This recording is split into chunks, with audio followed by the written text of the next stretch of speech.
All right, just checking. Finally, All right. So it looks like we've gone live now on YouTube. So looks like everybody's signing in. Sorry to everyone else that's joined us that we're running a little late this evening, but we're going to get going here.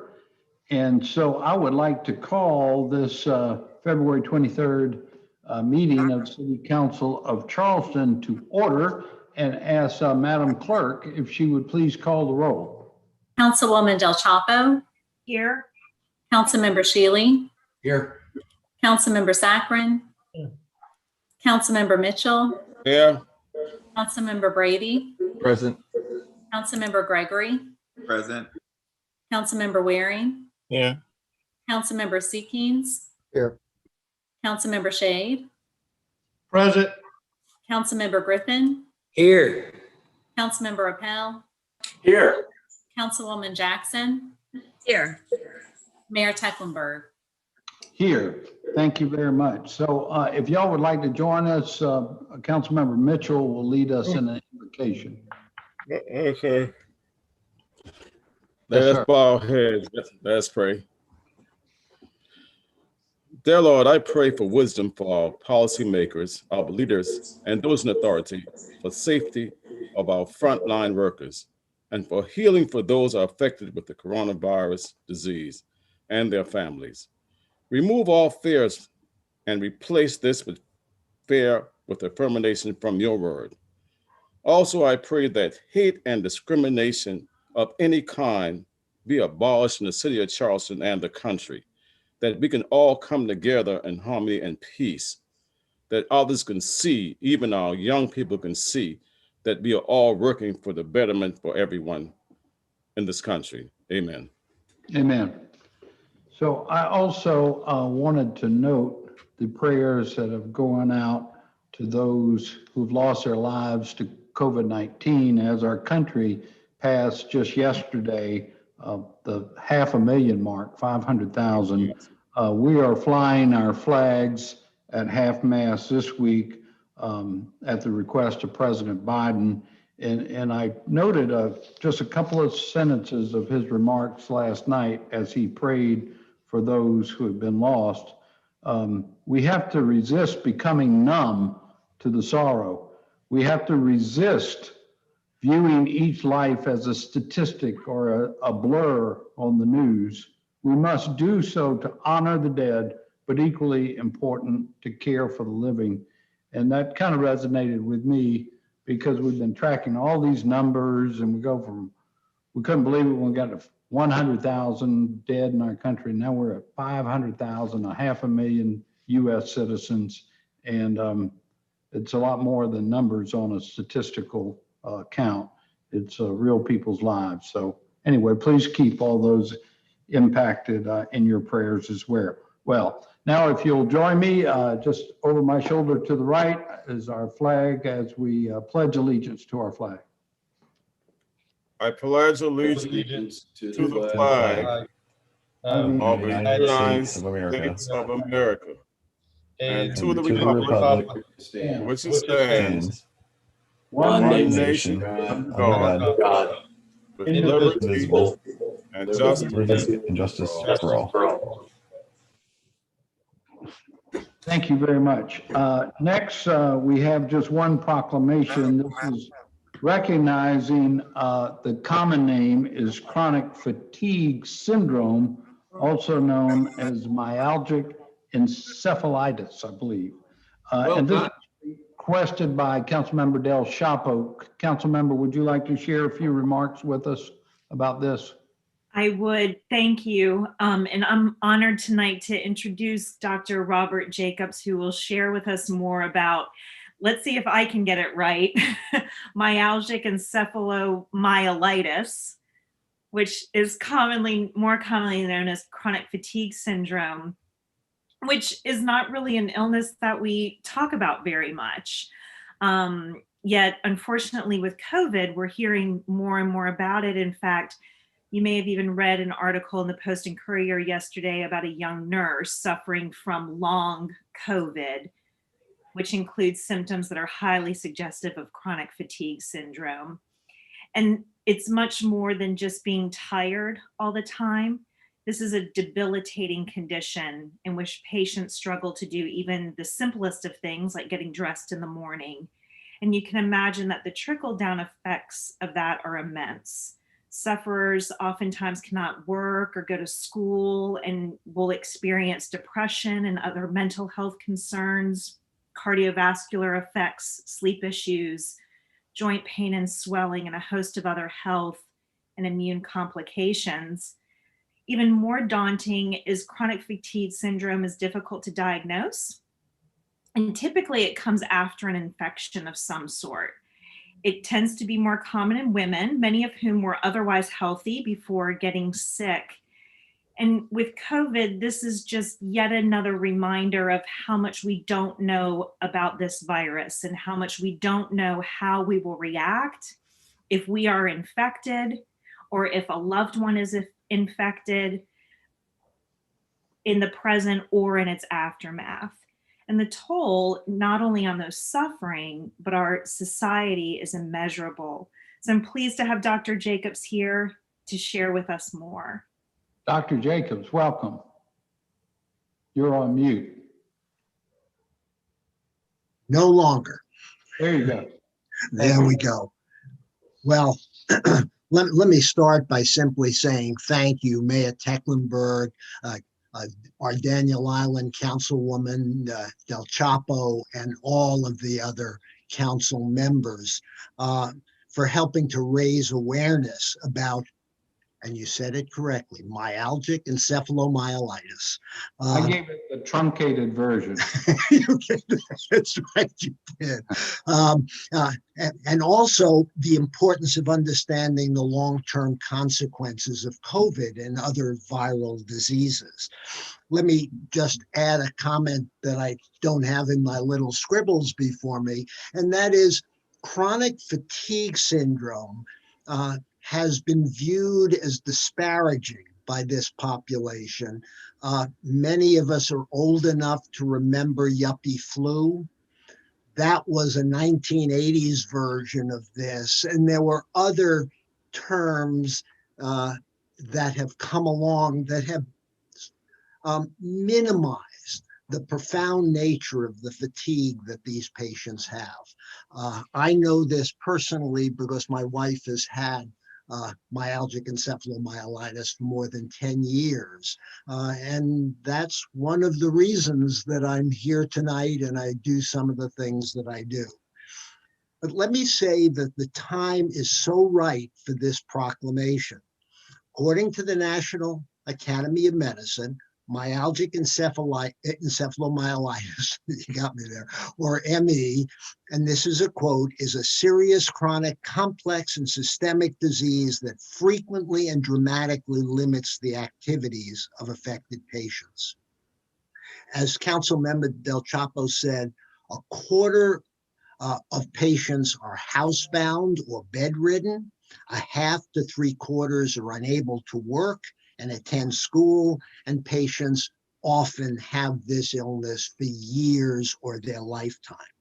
According to the CDC, ME affects currently upwards of 2.5 million Americans, many of whom have not been diagnosed. It is difficult to diagnose, but that problem probably reflects that it is not even an illness that is taught in the majority of medical schools. That's what has happened to an illness that for years was felt to be psychosomatic, emotional, but it is very clearly a biological illness. Now, incredibly important in the context of COVID is another comment made just a moment ago, and that is upwards of 75% of people who develop ME develop it in the wake of an acute illness, usually an acute viral infection. Now, let's turn to the COVID side. As many of you know, about 1/3 of patients recovering from COVID infections develop chronic symptoms. That 30% is at 9 months after their illness. Some have organ damage caused by the virus itself. Others develop symptoms that, according to Dr. Anthony Fauci, are strikingly similar to those of people with ME. The article that Councilmember Del Chapo referred to speaks to that very beautifully with a poor young nurse in our area. Now, while most people fully recover from acute COVID infections, those who continue to experience symptoms on a long-term basis have been given various names: long COVID, post-acute COVID syndrome, but it is now being well recognized by the medical community. And the large number of people developing long COVID has allowed for considerable research into the biology and potential treatment of this disease and other post-viral illnesses. So we in the ME community are very hopeful that the knowledge gained through research on long COVID will positively impact our understanding, treatment, and prevention of ME. So thank you so much for this recognition tonight. Incredibly important. Thank you, Dr. Jacobs, and I'll send you the proclamation. I won't Thank you read it so because much. y'all covered really all the information that's in it, but we do hereby proclaim that this May 2021 will be Chronic Fatigue Syndrome Awareness Month in the city of Charleston. We appreciate your efforts, Doctor, on tracking down this disease and doing something about it. Thank you very much. Thank you. Yes, sir.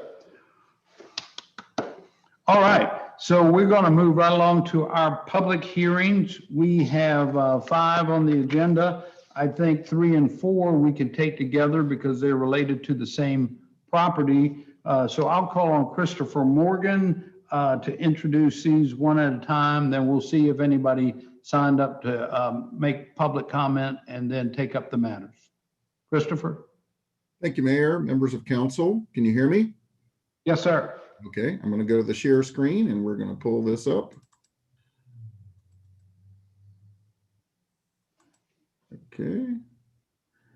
And let's go to the slideshow. Okay, y'all are seeing the blue screen? Can you all see that item? Yes, sir. Good, good. Okay, this is on James Island in the Bel Air area of James Island. It's lot 1A of Teresa Drive, tax map 42410000081. It's about 4/10 of an acre. It's a request to rezone from single and 2-family residential STR to diverse residential DR1. It is in an area that has a incredible diversity of zoning types and housing types. This is the subject property right here.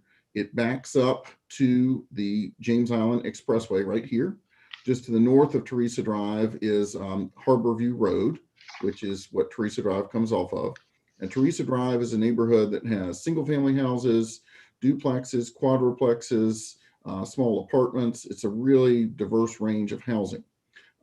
Further to the southwest of the subject property, because the subject property also involves this corner here, this is where other development would occur on the subject property, are multifamily apartments that open out to Folly Road to the rear.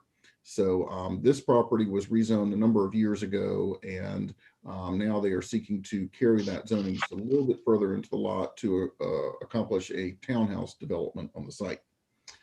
Just showing you a few images here. It is in our suburban and also urban recommended zones in the current Century 5 plan. It is cleared for development. That happened almost, I think, 10 years ago. And you can see the buffer that's up against the James Island connector, and then the diversity of uses all around there. And I'll show you some pictures of some of those. This is the site itself. This is across the street, a single family house. This is another single family house nearby. But then you see the quadruplexes and duplexes that are to the east. So we also have some images from the applicant. This is the subject property, and they have an easement that will provide for access into the property. And the area to be rezoned is this portion of the property right here. The planning, here we go. And it would become DR1, approximately 4/10 of an acre, and the frontage along Teresa Drive would remain STR, which means single and two family residential, as it's been for a long time. And the Planning Commission recommended for approval of this, as did staff, and it now comes to council for your approval. Madam Clerk, did anyone want to be heard on this matter? We have one person, and did you want to set a time limit, Mr. Mayor? Let's say 90 seconds, a minute and a half. Bill Eubanks. And Mr. Eubanks, if you're on the line, if you could press *6. Can y'all hear me? We can. Yes, sir. Okay, great. Well, I won't take much of your time. Christopher covered this really well. We had a unanimous vote from Planning Commission on this. It's a rather simple rezoning, but we're looking at developing this as a townhouse product, so less density than would be allowed by code.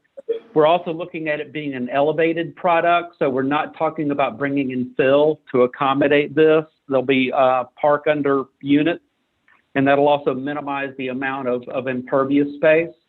And we just ask you to support this rezoning. I'll be happy to answer any questions. How many units would you plan to put on the property, may I ask? Yes, sir. Right now, we're working with Allison Ramsey Architects out of Beaufort on this project. And we're looking at it being somewhere in the neighborhood of 21 to 24 townhomes right now. So far less than the density allowed by code. Okay, but this rezoning's for 0.4 acres, so that area with that many units includes a bigger site, right? What's the total? Well, acre? yes, the in the exhibits that Christopher showed you, there's that kind of weird triangular shaped piece that is already zoned DR1. Yeah. So this is that entire parcel, and it's recently been replatted as one parcel. So it's that entire area. And let me explain the reason that we're doing the shift in the DR1 and the STR is just a weirdness in the code that in STR townhomes have to front a public right of way. So those would front Teresa Drive, but back behind that, the townhomes would not have to front a right of way. They could just front parking courts and open space. All right. All right. Thank you, sir. Anyone else have a question, or Madam Clerk, was there anybody else that wanted to be heard? That was the only person who signed up to speak. All right. Move for approval. I'll move for a second. All right. Any other discussion? All in favor, please say aye. Aye. Aye. Any opposed? The ayes have it. Thank you, sir. Mr. Morgan. Okay, next item is rezoning E2. It's 1508 Evergreen Street in the Ardmore Sherwood Forest area of West Ashley. It's 2/10 of an acre. It's a TMS number 35007000054. It's a request to go from single family SR2 to DR1F. This is an area of the city that we are seeing some conversion of housing and lots that is getting a little bit denser, and we are seeing this as a neighborhood that has more affordable units going into it. This request would zone the properties, subject properties right here. It would zone it the same way the property to the rear and to the east is, and also properties that are across the street are zoned that same way. And you can see some other DR1Fs in the neighborhood. So it's not unusual for this neighborhood to have a zoning like this. Just have a few slides for you. Here is where it is in the Century 5 plan. It is in the area that is designated for suburban type development. Here is an aerial view of the property, and you see some of the other houses nearby. You also see that there are some apartments right around the corner here and here. So a very diverse neighborhood as well. Here's an aerial image, and there's the subject property at present. And this is the street to the east, to the west, and then the street to the east, and you see the apartments at the end of the street here. And the Planning Commission endorsed it with a 9-0 vote, and staff recommended approval as well. Thank you. Madam And Clerk? no one has signed up to speak on this matter. I'll move for approval. Got a Second. motion to approve and a second. Any discussion? Mr. Member Mayor, Ware? I just have a question of Mr. Morgan. So what would this allow, a duplex? It would allow him to have another unit on the property, possibly a little bit more than that. DR1F allows, you know, up to 19 units an acre. It depends on the setbacks, configurations, things like that. Ooh, 19. Okay, we had no opposition. No, All sir. right. I'm fine. Any other question or comment? All in favor, please say aye. Aye. Any opposed?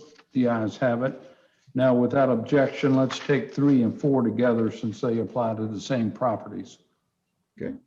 And this is case numbers E3 and E4. It's a portion of 214 and 216 Spring Street in the west side of the peninsula. Tax map number 46011011016. It's approximately a third of an acre. It would take the height on the property from Height District 5 to Height District 6. And you see the portion of the property that would go from Height District 5 to Height District 6 here outlined in black. The frontage along Spring Street, the bulk of the property would go from Height District 5 to Height District 6. Just to orient you all, to the west is the, I believe that's a KFC Taco Bell restaurant here. There's a new assisted living facility under construction at this bend in the crosstown right here. Then you've got the Ashton Street area just to the rear that's part of the west side. This was endorsed by Planning Commission 9-0. And then E4 was also endorsed by Planning Commission, and it is a small portion of the rear of the building. It was the 2.5 story classification. And because you can only go the next step up in the Height District, it can only go to the Height District 3. And therefore the request for this small portion of the site is for the 3-story Height District. And both of these are at 214 and 216 Spring Street. And no one has signed up to speak on this Move for matter. approval. Second. Any discussion? Mr. Mayor, Yes, sir. Councilmember Shade. this is just a matter of personal indulgence, if you may. When my grandfather migrated from Lebanon in 1899, he applied for citizenship to be an American citizen. And I was looking at his papers granting him that right. And the address that he listed as his residence was 216 Spring Street, which happened to be next door to the hotel. I think it was called the St. James Hotel, Councilmember Gregory. Yes, James. Which reflected that my grandfather was accepted into the African-American community in that area. And this was considered the outskirts of the city next to, which eventually became the World War I bridge. So when I saw this on the agenda, I just had a little personal reflection on it. And I just wanted to share that with council. This is kind of odd that this came up on 216 Spring Street, which happened to be one time the residence of my grandfather when he became an American citizen. So thank you for that indulgence. I'm just wanted to share that with you. Very interesting. I have one question, Christopher. Is the Height District to the left and the right similar to what we're doing here, where it says GB and 5? That is a 5-story Height District to the east and a 5-story district to the west, Mayor. Okay. So All they right. would go up to 6 for just this property at the front. Yes, sir. Terrific. All right. Well, I just wanted to see if it was consistent. Any other questions or comments? All in favor, please say aye. Aye. Opposed, the ayes have it, and that was for items 3 and 4. Let the record show. Number 5. Okay, this is a recent annexation in West Ashley. It's at 1946 Boeing Avenue in the Air Harbor neighborhood. Tax map number 35013000028. It's a 1/4 acre lot. It was R4 in Charleston County. It would come into the city as SR1, and staff and planning commission recommend approval. No one has signed up to speak on this matter. Move for approval. Second. Motion to approve in a second. Any discussion or questions? All in favor, please say aye. Aye. Aye. Any opposed? The ayes have it. So next we'll move right along to our, thank you, Mr. Morgan, to our approval of city council minutes. I think we got January 26th and February 9th. Move for approval. We got a motion to approve. Do I hear a second? Second. Any additions, deletions? All in favor, please say aye. Aye. Any opposed? The ayes have it. So Madam Clerk, we'll move right along to our citizens participation period. If you'd bring us up to date on what comments we have. Yes, sir. We have 25 people who have signed up to speak. Would you like to set a time limit? How many people have signed up? 25. 25. We'll have to, I like to give more time, but I'm going to keep it to a minute each with that many and the time as it's progressed here this evening. 1 minute. All right. Our first speaker is Tony Daniel. And if you're on the line, if you could press *6. Tony. Good afternoon, Mayor and council members. Request assistance with a traffic situation in Country Club number 2 by opening Frampton Road at Inverness, Fairway Drive at Harborview Road in accordance with the June 1976 Council Directive, City of Malton versus First Baptist and Rock Hill versus Cochran. On my limited time, I'm only going to be able to talk about the fact that my father had a stroke, the roads were blocked by the school, and we can't get it unblocked. I also would like to note that Ross Appel has been helping me, and in honor of Black History Month, I would like to have the city recognize nurse, MUSC nurse, Marie Moultrie, and her role in Charleston civil rights, and the fact that my father took me to watch the march with Coretta Scott King leading the march. Thank you. Thank you kindly. Good points. Our next speaker is Robert Ford. And Mr. Ford, if you're on the line, if you could press *6.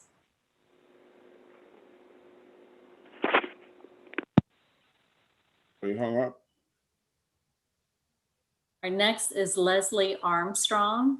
And Miss Armstrong, if you're on the line, if you could press *6. Hi, I'm here. Can you hear me? Yes, ma'am.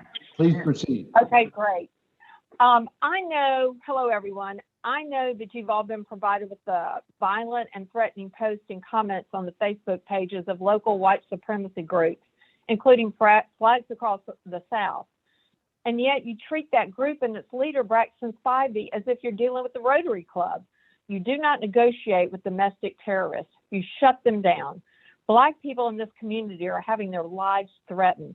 Cordial sit-downs and vague resolutions are not going to stop this criminal behavior. You all need to get with your attorneys and law enforcement officials and figure out a way to get these terrorists out of the public square. But if you don't care about hatred being spewed in our city parks or Black lives being violently threatened, maybe you care about tourism dollars. Believe me, eyes are on Charleston. I hope you all want to do right things for the right reasons, but whatever reason motivates you, please take a stand and start taking strong action against white supremacists. You can start by figuring out a way to get rid of Harry Griffin.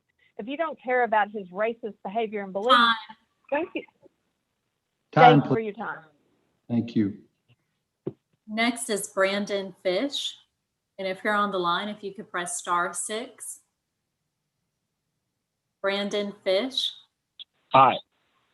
Hello? Yes, sir. We can hear you. Please proceed. Hi. Thanks for the opportunity to speak. I'm Brandon Fish. I'm the director of the Jewish Community Relations Council of Greater Charleston. One of our biggest concerns as an organization, as a community, is hate. And because of that, we've launched a statewide coalition effort called Stamp Out Hate South Carolina to urge the passage of hate crime law in South Carolina. We've become increasingly concerned also with the recent gathering of documented hate groups like the Proud Boys in our city, and also the continued regular gathering of a disturbing group at the Battery. Led by Mr. Braxton Spivey, who the last speaker referenced, this group's members have joked about lynching local Black activists, erecting a statue to honor Dylan Roof, vandalizing the African American History Museum, among other threats. And these are the hallmarks of the kind of behavior we're trying to identify and root out in our state.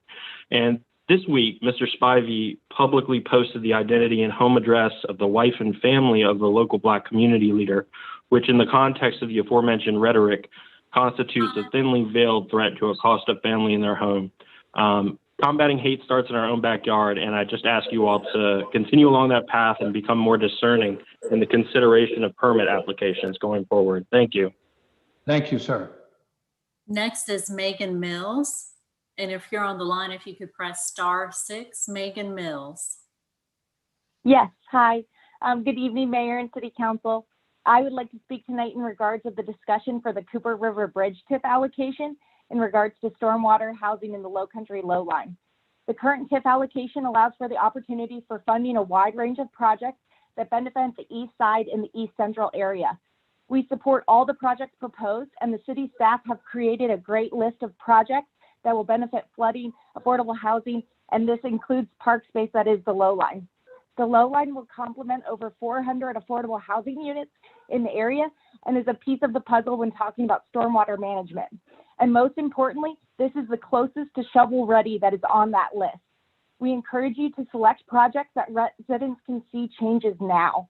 We are in constant communications with surrounding neighborhood associations and community leaders. In March, we are introducing a community advisory committee that consists of each of the 7 surrounding neighborhoods and nonprofit partners. We are working with the racial equity toolkit that was provided to build community trust, create a system for accountability, and to continue to work in COVID times to make sure everyone has a seat at the table. Thank you so much. Thank you, Megan. Next is Tom Bradford. And if you're on the line, if you could press *6, Tom Bradford. Our next is Brian Hellman. And Mr. Hellman, if you're on the line, if you could press *6.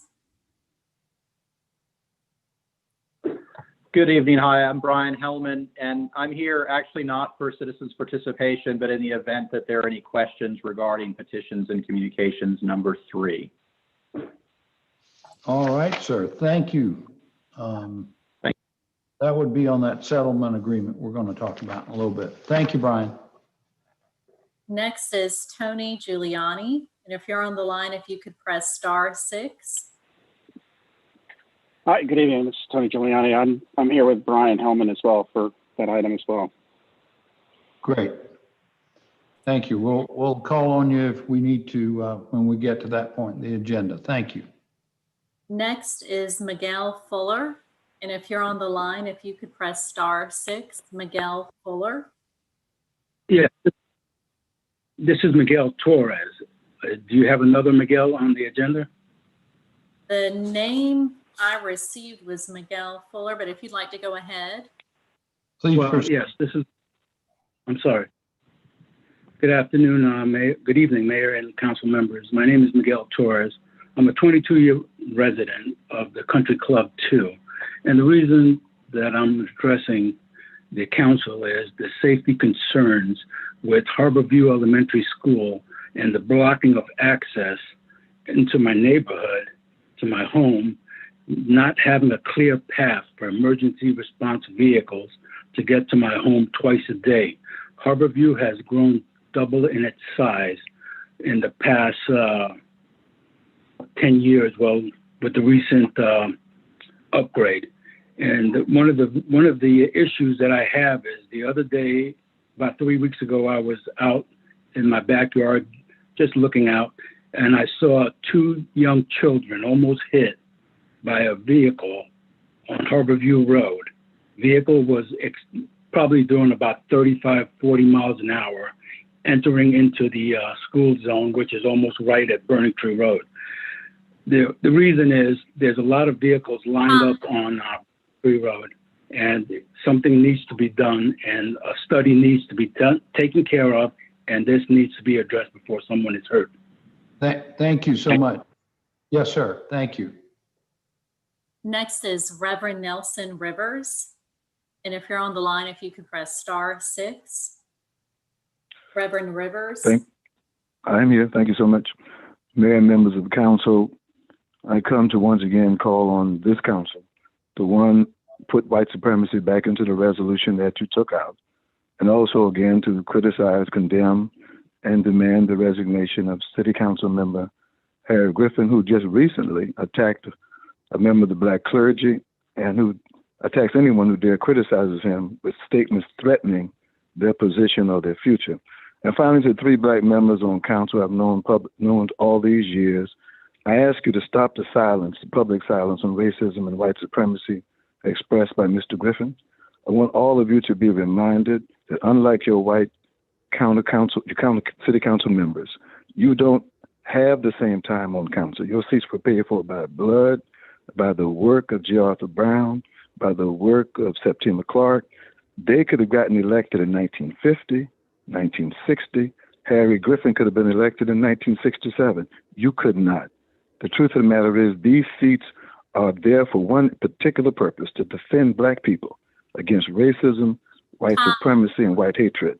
That is your role. I urge you, I encourage you to speak truth to this power. He should not be able to sit among you and be not criticized by Black folk who represent all people, but particularly those of us who don't have the voice to speak to his face. Stand up now. Thank you, Reverend Rivers. Next is Reverend Lawrence Branton. And if you're on the line, if you could press *6. Reverend Lawrence Branton. Good evening. Can you hear me? Good evening. Can you hear me? Can. Please proceed. Matt Ratton from Bible Way, and I'm calling on behalf of the church community. We are highly offended and insulted by the inflammatory remarks made by Harry Griffith. I also speak on behalf of the Interdenominational Ministerial Alliance. Those remarks were just uncalled for. They were an insult to our entire community, and we are very rattled and disturbed about it. It equates to a modern-day lynching of character, and that is unacceptable. And so we want everyone in the council to know that we are not quietly sitting by. We're very much enraged. We're angry, and something needs to be done. And we're not pleased with Harry Griffith. He needs to step down, resign, and he has the clergy and the community very upset. So I want to bring that to your attention tonight, that we're not pleased at all what we heard, what we saw, and something needs to be done. Thank you. Thank you, sir. CJ Westfall. If you're on the line, if you could press *6. CJ Westfall. Jennifer Tim. Oh, sorry. Is that CJ? All right, Jennifer Tim. If you're on the line, if you could press *6. Jennifer Tim. Greta Anderson. If you're on the line, if you could press *6. Greta Anderson. Good evening, Mayor and City Council members. I thank you for allowing me to speak. I hope you will listen and then use your voices on behalf of myself and all those calling in tonight in favor of the Stop the Hate campaign. Braxton Spivey, as well as members of Flags Across the South, have used their very own words to prove this group is one of hate and division, a group of racism and white supremacy ideology. I understand screenshots from his Facebook page have been emailed to each of you. What has to happen before the city recognizes these terrorists for what they do and what they are? Do they have to go through with their threats of destruction to the Vesey statue, or with the threats to sabotage the construction of the International African American Museum? How many more counter-protesters' names and addresses do they need to share before these threats are taken seriously? The City of Charleston Police Department needs to stop issuing permits to Flags Across the South, stop allowing them to spread their hate and the coronavirus. And one last thing, Mr. Harry Griffin, I have watched your video regarding Reverend Middleton. You should be ashamed of yourself. You just keep digging your racist hole deeper and deeper. Please do us all a favor and resign. I thank you for your time. Thank you, ma'am. Excuse me, clerk. Excuse me, clerk. Yes. Excuse me, ma'am. Is this CJ? Hi, my name's CJ. Yes, ma'am. I'm terribly sorry. Can you hear me okay now? Yes, yes. Please introduce yourself. Did we call you before? Yes. Yes, I was 3 names before. Great. Please proceed. Okay. I'm coming before this council today to thank Councilman Griffin for his courage and leadership despite the smears and misinformation being spread about him. If you ran a poll, I'd be willing to bet this council's decision to raise taxes during a pandemic, during a time when small businesses are closing, was one of the most unpopular decisions made in Charleston in the last 10 years. Harry's solution wasn't even considered, was to sell some of the city's assets to make up for the shortfall. This was a creative and fiscally responsible policy suggestion, and instead what we got was a racial distraction. Unfortunately, big government policies like these ones that have been implemented have hurt minority communities because they are the ones most likely to be marginalized by the unintended consequences and outcomes, such as rents becoming more unaffordable as a result of property taxes going up. It's an oxymoron to say you're for affordable housing and raising property taxes. So unfortunately, I was actually going to go to that rally that Harry was supposed to go to, but I also didn't go because the neo-fascist Proud Boys were there, and they do not align with the philosophy of limited government conservatism. So in conclusion, Harry's opponents will compare him to Dylan Roof, KKK, Steve Bannon, and white nationalism, all because he agreed to speak at a rally that was supposed to be about lowering the burden for all and lowering the tax burden for middle and poor class Americans that need to start their own businesses, invest, and spend on their families. Thank you, sir. Appreciate it. Next is Jason Jones. And Mr. Jones, if you're on the line, if you could press *6. Jason Jones. I am here. Can you hear me? Yes, sir. Hey, Jason. Hello. Good afternoon. Good evening. I'm here, one, to ensure that we continue the Stop the Hate rally or the Stop Hate campaign by asking the city council to make sure that they go back and revisit the resolution. 3 council meetings now that we've been through, and it still has not come back to the agenda. We would like to see it come back to the agenda. Furthermore, I am also here to push forward with what you've heard from other members of the Black community. Harry Griffin does have to go. Harry Griffin's reasoning for attacking Kyline Middleton, 1, were unfounded, and then 2, his attacks fall underneath an ideal that is non-existent. We've done the trolling, we've done the data, we've done the research, and we see there's nothing there to see. Otherwise, his father would have used it against Kyline long ago when he lost the race. Harry's actions are childish. His movements have shown his root in racism, and we are demanding that he steps away. He says he went after Kyline because Kyline came after him. In truth, Harry Griffin, the Black community came after you. We stood out there with the National Action Network, the NAACP, the United Front of Charleston, Black Lives Matter South Carolina, and various clergy of the Black community. If you come for one of us, you come for us all. Please wrap Thank up. you. Thank you, sir. Next is Rita Kozurskis. And if you're on the line, if Tom you could- Bradford. Oh, Tom, we called you before. You can please proceed. Thank you very much. Yeah, Tom Bradford, Chair of the Lowline Board.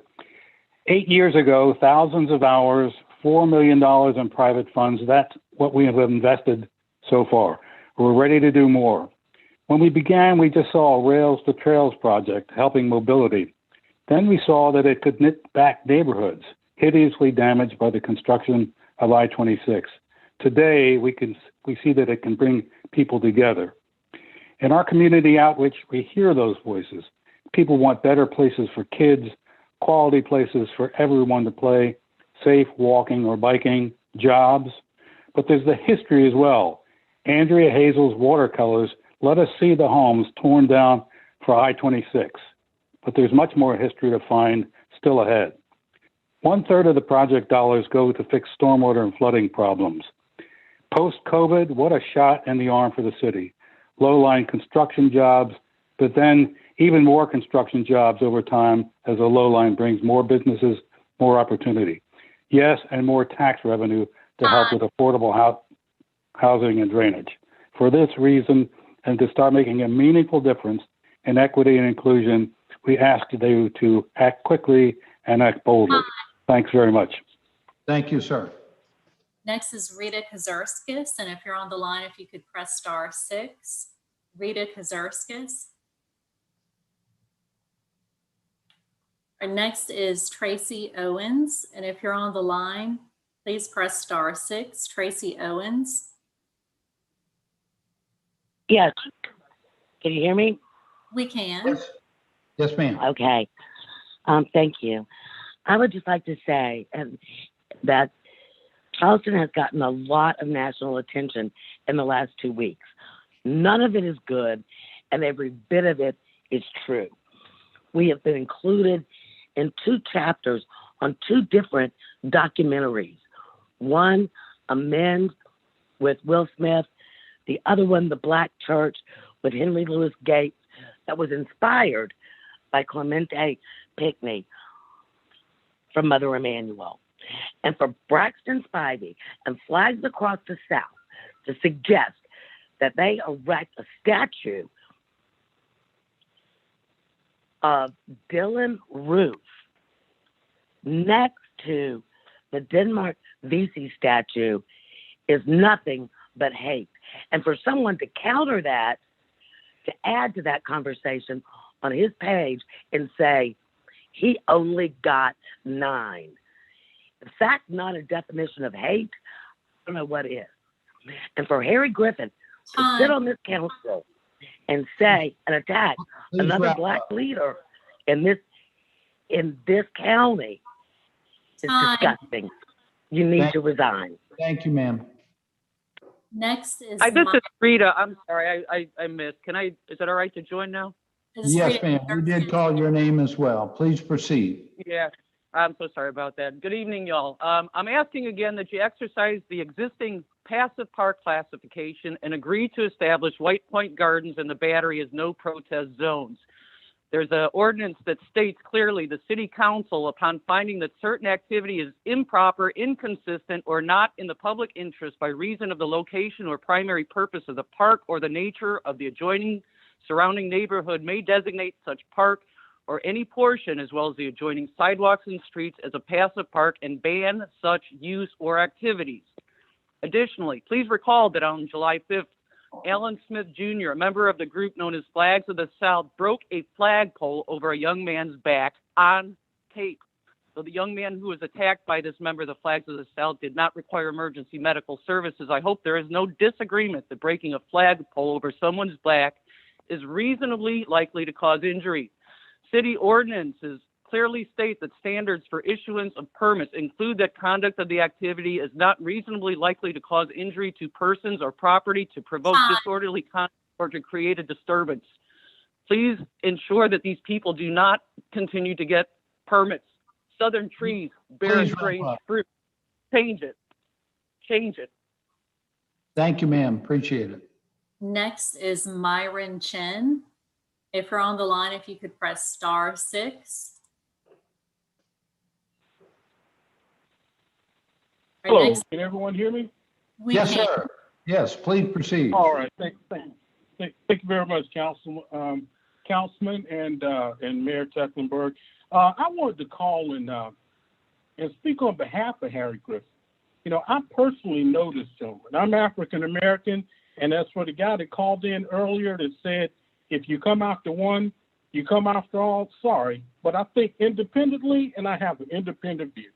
Number one, Harry and his family have done a significant amount to help Black people find jobs in this community, homes in this community, and I think, number one, he should remain on the board. He should remain on city council. Don't allow them to just push you out, Harry. Stand your ground, okay? And if the people in his district want him out of the seat, then they'll vote him out of the seat. That shouldn't be something that everybody calls in and demands a change just because he may have said something that someone didn't like. And a lot of these Black churches have a tendency to align and do the buddy system, but don't check their own neighborhoods. When you talk about Black Lives Matter and death, whether it's a Black person killing a Black person or a white person killing, it's still death. Please wrap up. Stand your ground. Thank you, sir. Appreciate it. Next is Cashin Drolet, and if you're on the line, if you could press *6. Cashin Drolet. Good evening, Mr. Mayor and members of council. Cashin Drolet with Historic Charleston Foundation. I just wanted to say that we were very energized by the conversation in Public Works and Utilities Committee yesterday, Chairman Waring. What started as a conversation about the Dutch Dialogue's Charleston recommendation about zero fill in sensitive low-lying areas of the city really morphed into a conversation about a lot of Dutch Dialogue's recommendations and a conversation about ongoing work in the stormwater manual and the comprehensive plan rewrite on implementing Dutch dialogue recommendations. But some other ideas came out of that conversation with regard to avoiding scrape of organic top layer on development sites, removing slab on grade construction, focusing development on better parts of sites through conservation zoning, and then I would add elevation-based zoning and avoiding putting people in flood-prone risk areas. I think all of these are really exciting ideas consistent with the Dutch dialogues, and I've encouraged Council and the Public Works Committee to get to work on these. Thank you. Thank you, ma'am. Next is Christopher King. And if you're on the line, if you could press star 6. Yeah, good evening. Christopher King with the Preservation Society. Just wanted to share our discouragement to see the 96 President Street settlement brought before you tonight, and we urge you to deny it and instead support the ordinance. It's important to note that when this developer started the project, it was zoned for 4 stories. They've already sought and received relief when they were awarded a 5th floor, and now they're challenging the ordinance because they can't have a 6th. The optics and the reality of this are poor. What is to prevent every developer from taking this path? Despite all of the work to craft a new legally sound and more predictable ordinance, the cities continue to undermine it by allowing developers spurious legal arguments to pass muster time after time. This is inviting unpredictability and unfairness and is a costly way to do business. It also shows there are 2 sets of rules, one that residents and the small guys abide by, and the other that well-funded developers can exploit to strip mine value out of our community. So many are concerned by the big new buildings that are changing Charleston, and this ordinance was designed to provide predictability for all parties, but also drive for better outcomes. Please defend the ordinance and do not award this developer a 2nd extra floor. It sends the wrong message to the community and the next applicant, and we would urge you to consider the city motto.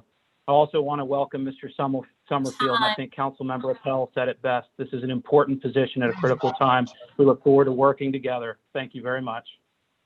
Thank you, Mr. King. Next is Pastor Thomas Dixon.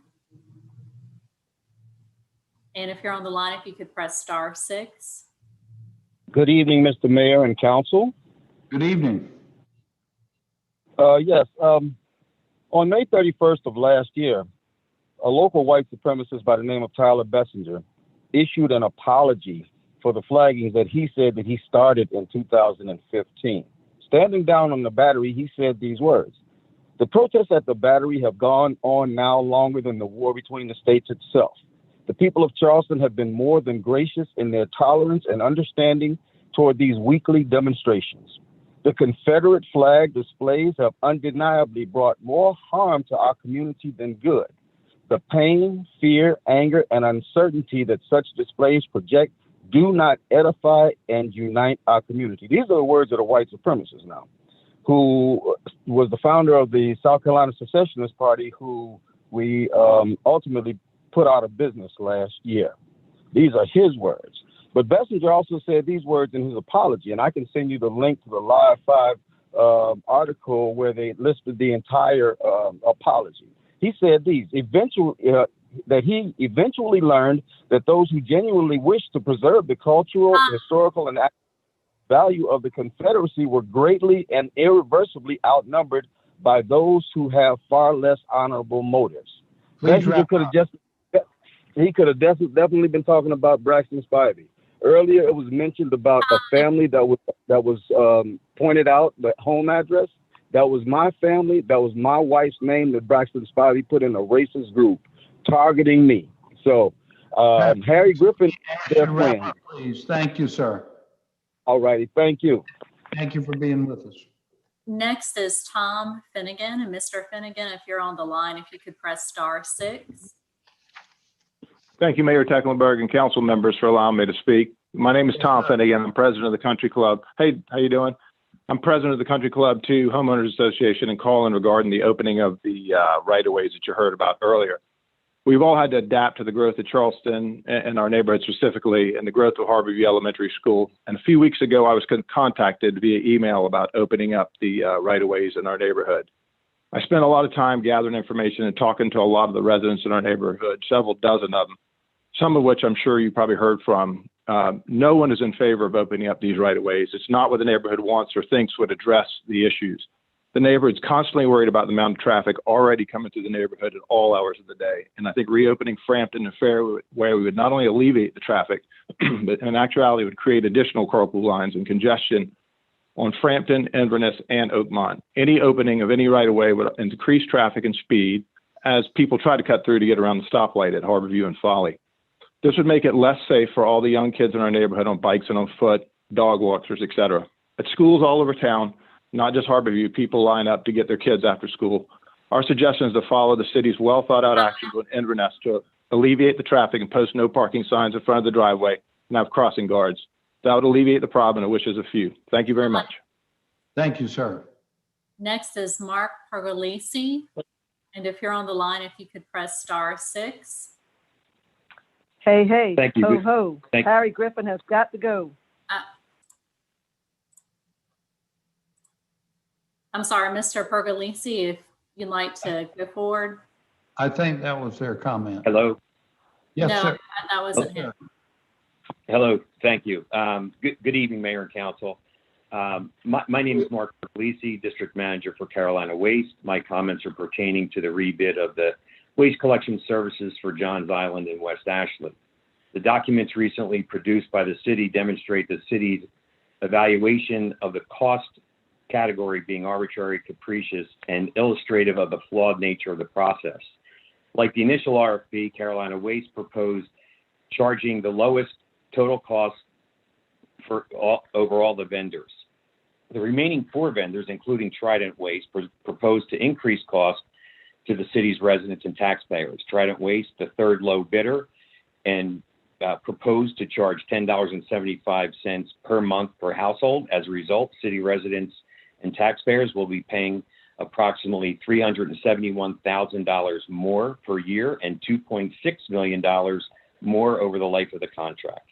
In addition to cost, the city arbitrarily and capriciously evaluated other categories as well.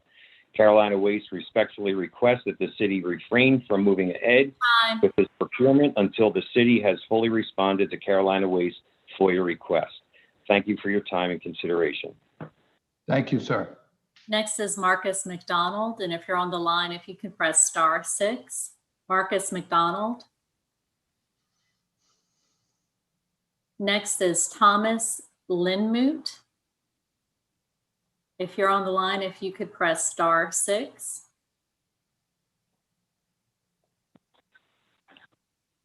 Yes, hello. Thank you, Mr. Mayor and City Council for letting me speak. Yes, sir. As I was calling up, I just wanted to address my district. I live in District 4. I'm having major issues with flooding and crime, specifically drugs and theft of property off of people's front porches because they're wearing COVID masks now. I'm highly concerned about this. It's a big issue. I've reached out to Councilmember Mitchell several times, unresponsive, 3 emails to be specific. Our sewers are totally clogged up. There's severe poverty and displacement of minorities. One of my neighbors doesn't even have electricity. I mean, come on, look what century we're in. It's just unacceptable. Totally unacceptable. If I have to run myself, I will and clean it up, and I already have. Poinsett Street is already all my constituents, so anybody can be replaced. And also, I like to vouch for a clear and transparent code of conduct that applies to all representatives. And also, in addition to that, I have to thank Jason Saccharin, Councilmember Saccharin, for his hard work, not just in District 3, but in District 4 as well, as he's been pulling Mitchell's weight. I do ask for transparency, and nobody's seat is secure, specifically one individual. I would like police patrols on my street. That's all. Thank you for my time. Thank you so much. And I'm just going to go back and try to cover some of the people that we missed. Robert Ford, if you're on the line, if you could press *6. Robert Ford. Jennifer Tim, if you're on the line, if you could press *6. Marcus McDonald, if you're on the line, if you could press *6. All right, and then we did receive some comments, Mr. Mayor and Council. One person said that it was disheartening to rewrite the hate group statement and feels that Councilmember Griffin should be forced to resign. 8 people urged City Council to pass a resolution condemning white supremacy, white nationalism, and neo-Nazism. One person said it was disgusting that hate groups in Charleston have yet to be addressed. They should be banned, denounced, and held accountable. One person said the Battery should be a no protest zone. One person said they were a constituent of District 10 and supported Councilmember Griffin and said that the city should move on and handle more important city business. One person urged council to approve the ordinance related to section 2-29 in regards to the code of conduct and asked council members who opposed the previous draft to explain their reasoning. 3 people said the city should stop issuing permits to hate groups like Flags Across the South. One person said Councilmember Griffin had been a huge help to the community resource centers across the Low Country, and the community appreciated his efforts. And those were all the comments that we received. Great. Well, thank you, Madam Clerk. Appreciate all that. And thank you for all who joined us tonight and for your comments and sharing that.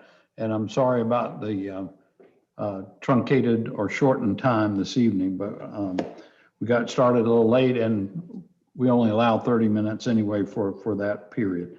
So next, our petitions and communications. First up is appointment of Robert Summerfield as our new Director of Planning, Preservation, and Sustainability. You're all going to enjoy working with Robert. He's very energetic. He worked his way up from scratch, so to speak, in the Las Vegas Planning Department, did every planning job along the way, and had to be a hard worker because he progressed all the way to become the Director of Planning there. Interestingly, he did live here when he was in middle school. His father took a job here after Hurricane Hugo, and I think ever since then he drank the water here enough that where he wanted to come back, and when he saw the opportunity to apply for our position, he jumped on it, and he's very excited about working with us all here in Charleston. Can I entertain a motion to accept his appointment? So moved. Second. Any discussion?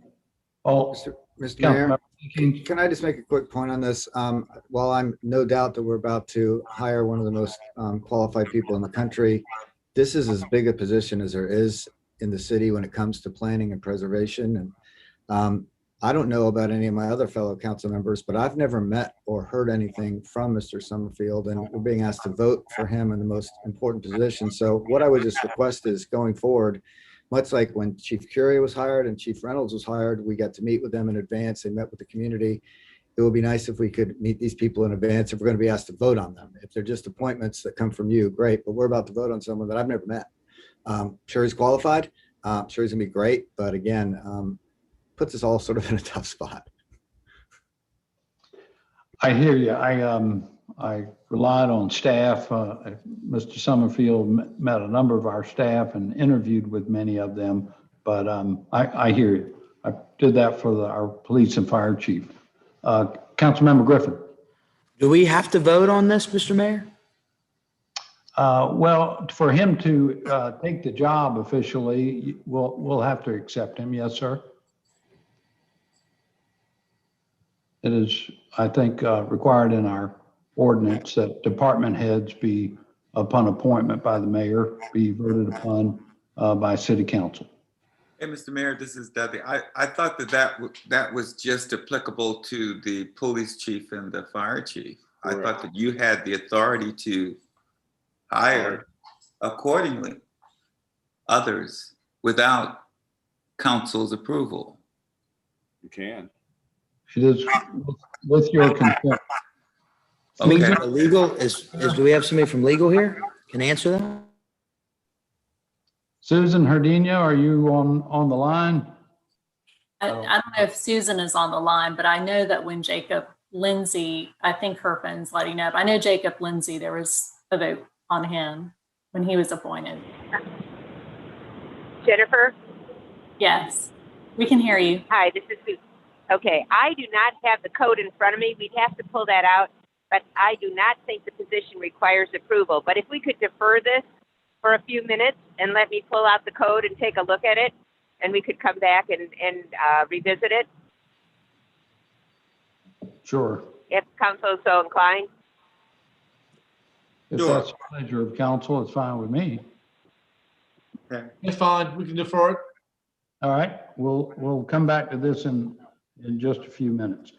Next up is our appointments, reappointments in this case, 2 members of our Bicycle and Pedestrian Advisory Committee, Katie Zimmerman and Fatima Zakaria. Second. Any discussion? All in favor, please say aye. Aye. Aye. Opposed, the ayes have it. Lastly, we had one more position, the individual we originally approved determined they didn't have the time. So we're appointing Nick Murray, who is a public relations, that's his business, to be on the Stormwater Drainage Authority. So move. Councilmember Griffin. Does he have any, institutional knowledge of the basin? Does he live out there or anything like that? I'm going to call on Mr. Giroux. I believe he does. Rick actually. Yeah, we were told that he was working with some of the West Ashley Revitalization Commission on some of those issues, Councilman. I mean, it would just be nice if we had somebody that lived out there, but, I think you're a good judge of character, Rick, so we can go with the basin here. All right. Did I have a second on that one?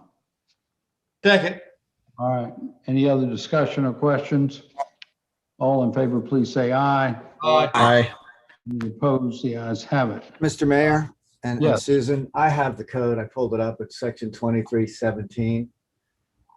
Actually, it's 2318. And what it says is the management, direction, and control of the Department of Planning, Preservation, and Sustainability shall be under the supervision of the Director of the Department of Planning, Preservation, and Sustainability, who shall be appointed by the mayor with the approval of City Council. That's what I thought. It does require a vote. And I just sort of would reiterate, Mr. Mayor, if we have to vote on people, probably good to meet them, at least in some I'd be capacity. happy to have Mr. Summerfield contact each of you. I apologize. I should have been more thoughtful and had done that. He was in Las Vegas and I just didn't follow through and ask him to do that. We could have gone out there to meet him. What's that? We could have gone out to Vegas to meet him. You could have gone out to Vegas to meet him. That's right. I mean, y'all don't know where I'm sitting right now. We could be anywhere, so it doesn't matter. There's no neon behind you, Councilwoman, so. I'll be happy to have Mr. Summerfield contact y'all. Staff members who interviewed him and myself, very impressed by his work ethic, his enthusiasm, his desire to come here and be a part of our community.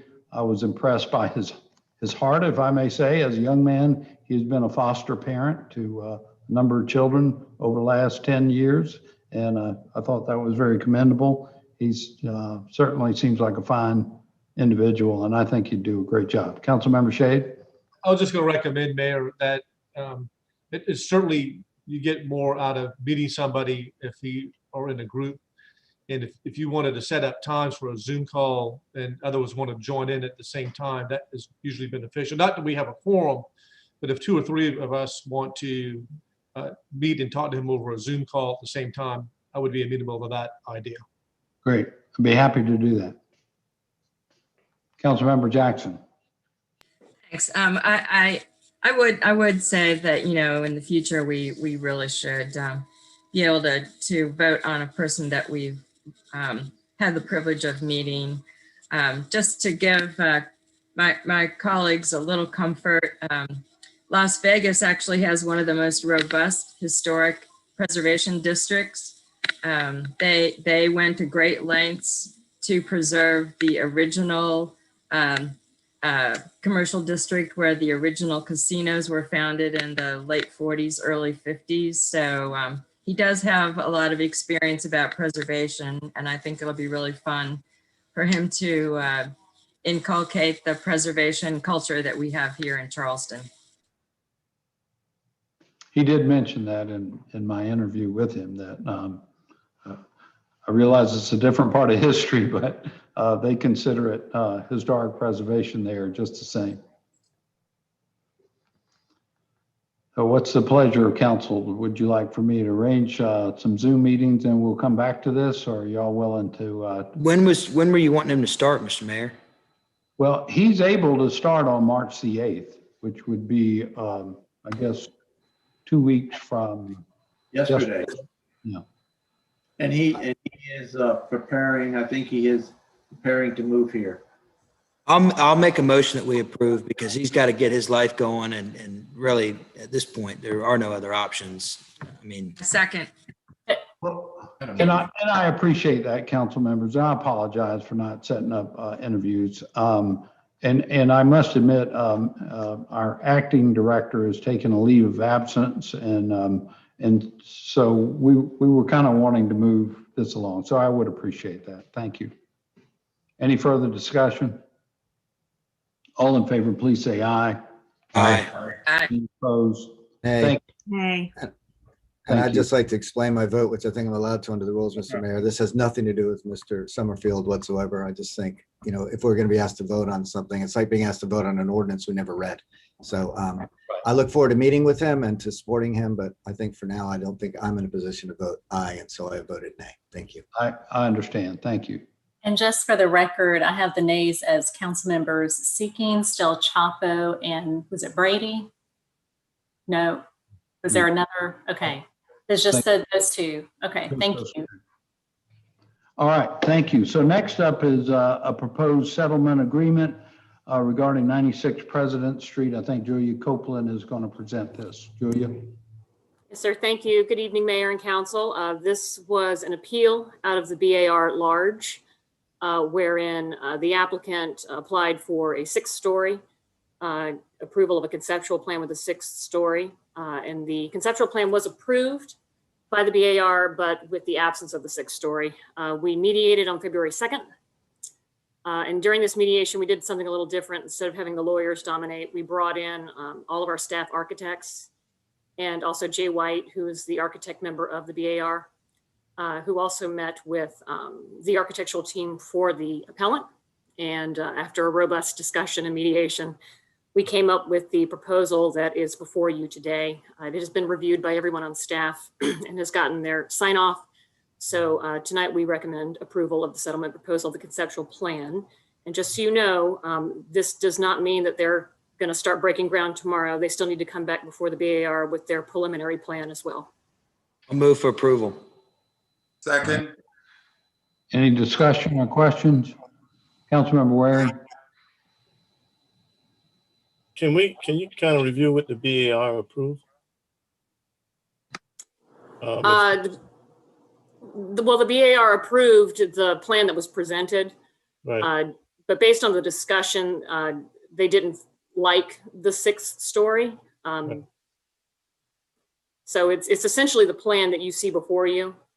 I think that actually in the packet that we sent to you guys, it shows the before and after, so you can see the changes that were made during the mediation. So how many stories did the BAR approve? The BAR technically at this point has approved 5. I think they had asked for, the bonus floor and didn't get it. Isn't that correct, Julia? That's correct. So in order to get the 6th story, they have to prove that the design has architectural merit and context and, in relation to the neighborhood. And that was denied. But in the mitigation, in the mediation, I should say, those improvements that the BAR suggested were accepted by the applicant, correct?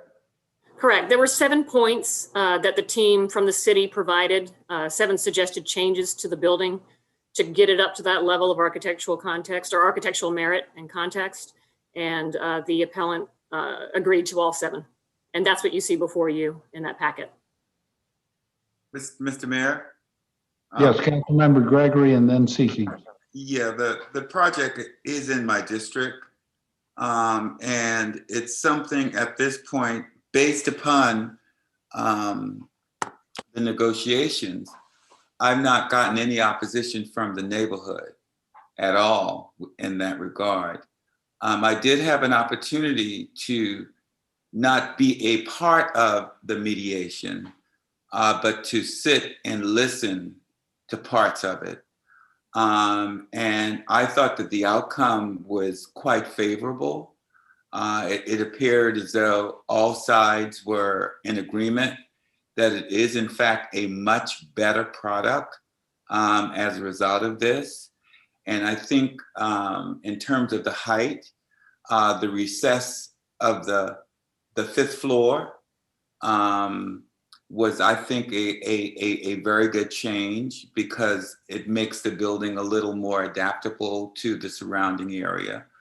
It is definitely one that I support. This has been going on now for a couple of years.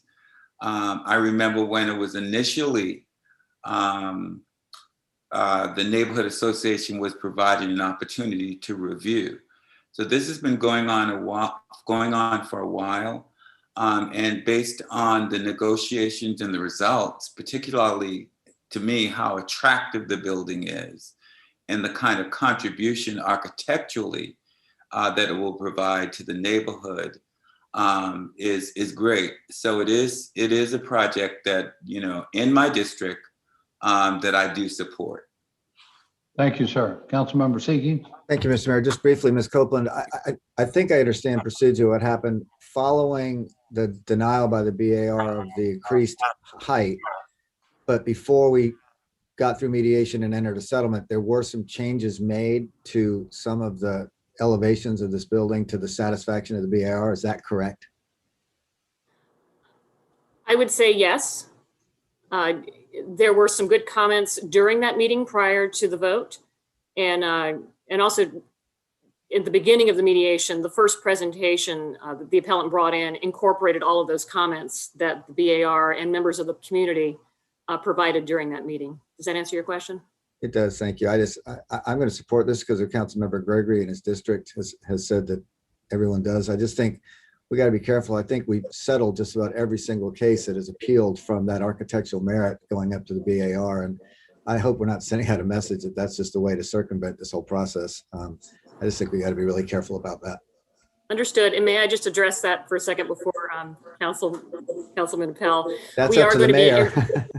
Oh, I'm sorry. Well, we are going to be instituting training for all the boards beginning in March to assist them in handling these meetings and drafting appropriate motions. So hopefully we can stop some of the appeals at this point. Thank you. Great. Councilmember Appel. Thank you, Mr. Mayor. And I can't speak, specifically to this matter, but I can just tell you from my own experience, having appealed a BAR and a DRB and other types of quasi-judicial bodies around the state, it really matters from the local government standpoint. Man, I'm about to give away some of my tips here, where the government puts together a very strong record, a strong written order that substantiates and justifies their decision. There's varying practices you see from around the state, but long story short, there are things that the BAR can do. There are things that, frankly, we can do to provide the BAR with resources so that they're able to have more battle-proofed orders that perhaps would fare a little bit better in some of these quasi-judicial appeals. So I don't have any facts or specific input as to this matter, but just as a general matter, I think there are some things we can do to make these decisions more enforceable. And I'd be happy to talk about that off Zoom if there's a desire to do that. Okay. Any other comments or questions? Councilmember Waring. Thank you, Mr. Mayor. I really appreciate Councilman Gregory input, because I got to be frank, I was hesitant to go against the BAR's ruling. I appreciate Ms. Copeland's additional information, in particular citing that, remember the bar Mr. White. I'm familiar with his professional acumen. You know, for him to come in and actually work in part of the, hopefully this meaningful settlement. You know, if you all had stayed quiet, I would not support this, but I will today. Thank you. Thank you for the additional information. Yes, sir. Councilmember Jackson. Thank you, Mayor. I do appreciate all the work that, you know, has gone into getting to a mediation agreement for us to approve.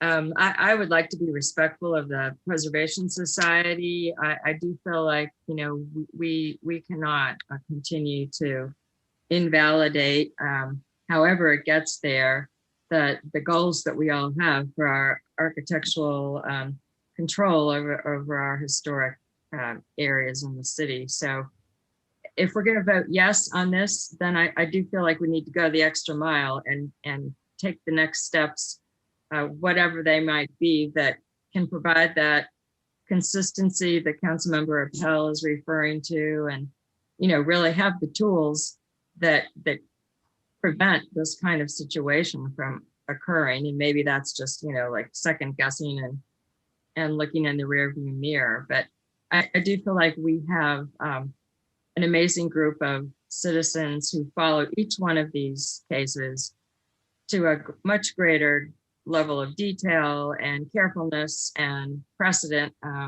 than probably each one of us individually. And so I'm sorry that the Preservation Society sounds like it's going to be disappointed in, you know, what will probably be a majority vote right now. But I do think that we should make a pledge to them and to ourselves that we're going to improve the whole thing. Thanks. Well, I'll just add a comment that historic, this building is on the site of a historic gravel parking lot that's been vacant all of my adult life that I recall.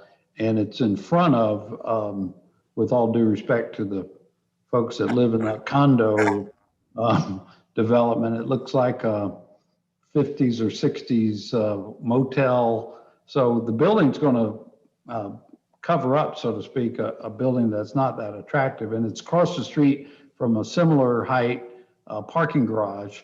So frankly, I view this as to be a positive addition to the neighborhood, and with the condition that they recess the top floor back. When you're on the street or driving down the street, you really won't even, from that perspective, you probably won't even see the top floor. But any other questions or comments? Hearing none, all in favor of the settlement agreement, please say aye. Aye. Aye. Any opposed? The ayes have it. Thank you. So at our last meeting, we suggested that rather when we get to Public Works every time, having Matt Fountain go through a long litany very quickly of a whole bunch of projects to bring to you the opportunity to focus on one at a time with a little more detail.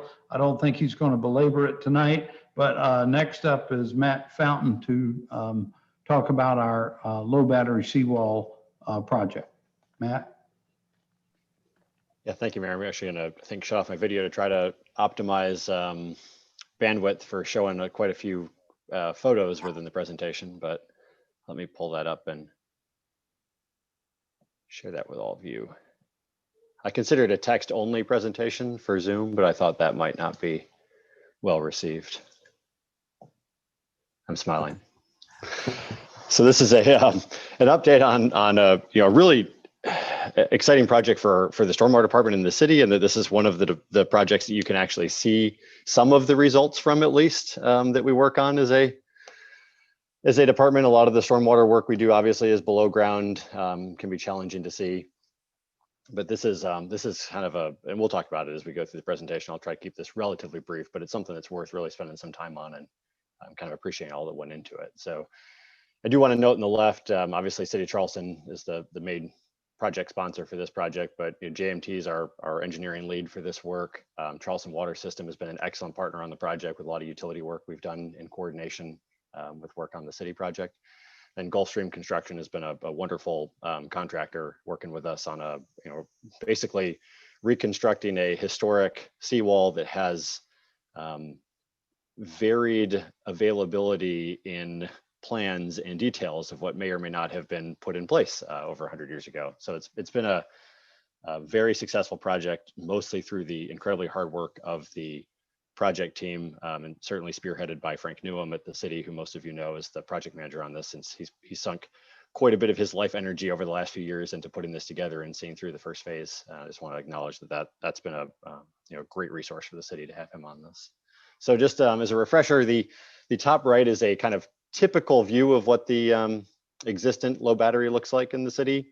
The bottom right being a view of the current low battery at the end of the project, and we'll talk about it, all this in a little bit more detail.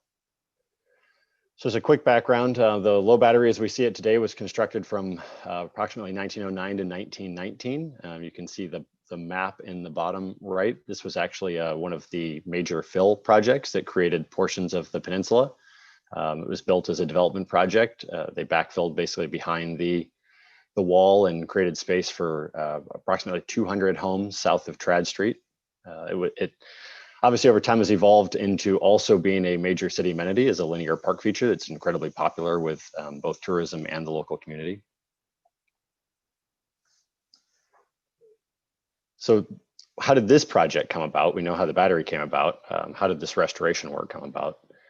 Basically, you can see in the top right picture, and it's probably a little bit small, but the condition of the wall has been progressively failing from age. There's basically structural issues with the condition of the wall, and there's a concern over time that it's basically going to progressively fail its way into collapsing into the waterway there, which would obviously create some problems with the road access and eventually the homes behind it as well. We've also had a series of acute failures that some of that has really exacerbated the progressive failure with the recent hurricanes and tropical storm events.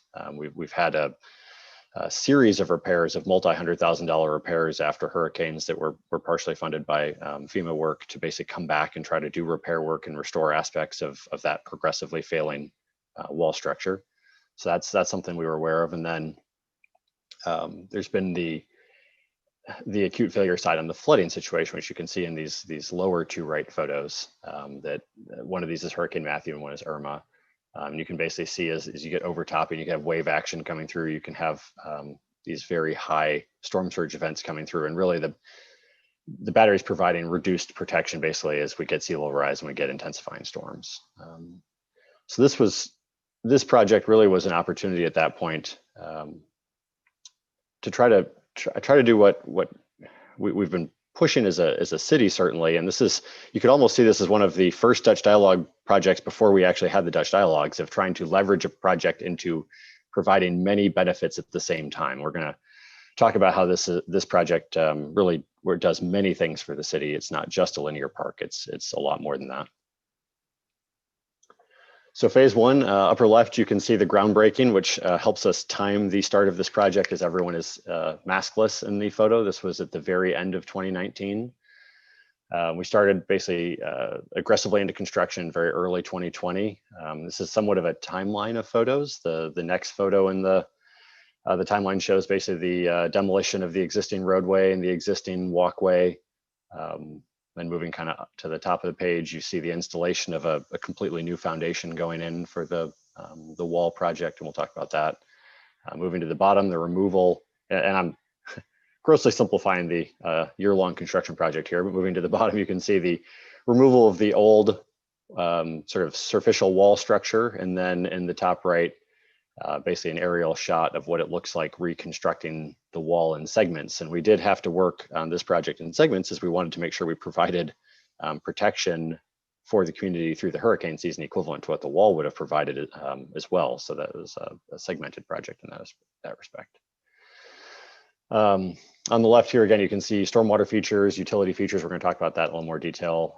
Repair work to the exterior of the wall once the new wall was installed, and basically tying it back into the existing subsurface wall, repaving of the streets, and then installation of kind of the beautification elements, the streetscaping elements, kind of creating the final product that you'll see today if you visit the battery, which is, it's a really beautiful final result.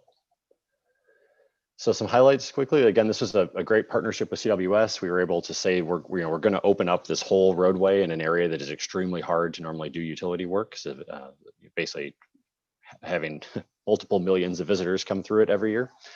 So CWS partnered with us in the project, and we basically split costs to do restoration work, with CWS paying to do basically complete a redo of their water and sewer infrastructure that runs through this area. You can see a picture there of them replacing some sewer lines. In addition to utility work, which is sort of again, a leveraged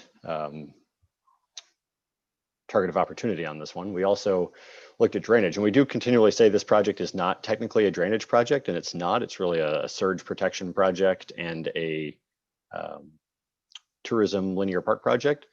But since we're in there working in the street, we said, let's do everything we can to improve drainage in the area while we work. So we did lay approximately 1,100 feet of new stormwater pipe. We added in a new outfall at Ashley that hadn't previously existed to help drain out that area of the battery. And then we drastically upsized the trad outfall to provide more drainage capacity in that area. And if you go out there now during storm events, one of the things that's been really exciting is that we've had these heavy rains the last week, or steady rains at least, and the battery's been completely dry in this area, which is a huge change from pre-project. So these pictures, you see some of those stormwater features going in. It's also worth noting, we talk a lot about flooding, but we also added in some very large, high impact water quality devices as part of this project, which treat the water coming from the kind of northern portions of the neighborhood down through this project, basically removes the sediment, removes the contaminant from any of that water, and then discharges it out into the waterway.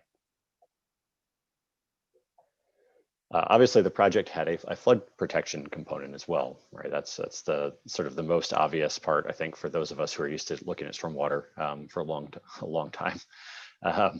You can see in the bottom right, there's sort of a stair stepping of protection, starting down at the roadway, moving up slightly to the sidewalk, moving up a few more feet to the major pedestrian walkway, and then moving up a few more feet into the wall. What you don't see in that picture is that the foundation has also been designed to allow the wall to be extended vertically. So as we experience more sea level rise, the wall is adaptable to basically increase the height of the wall over time, provide additional protection. We also, again, linear park feature, it's a beautiful amenity for both the neighborhood and for the sort of the hospitality tourism industry.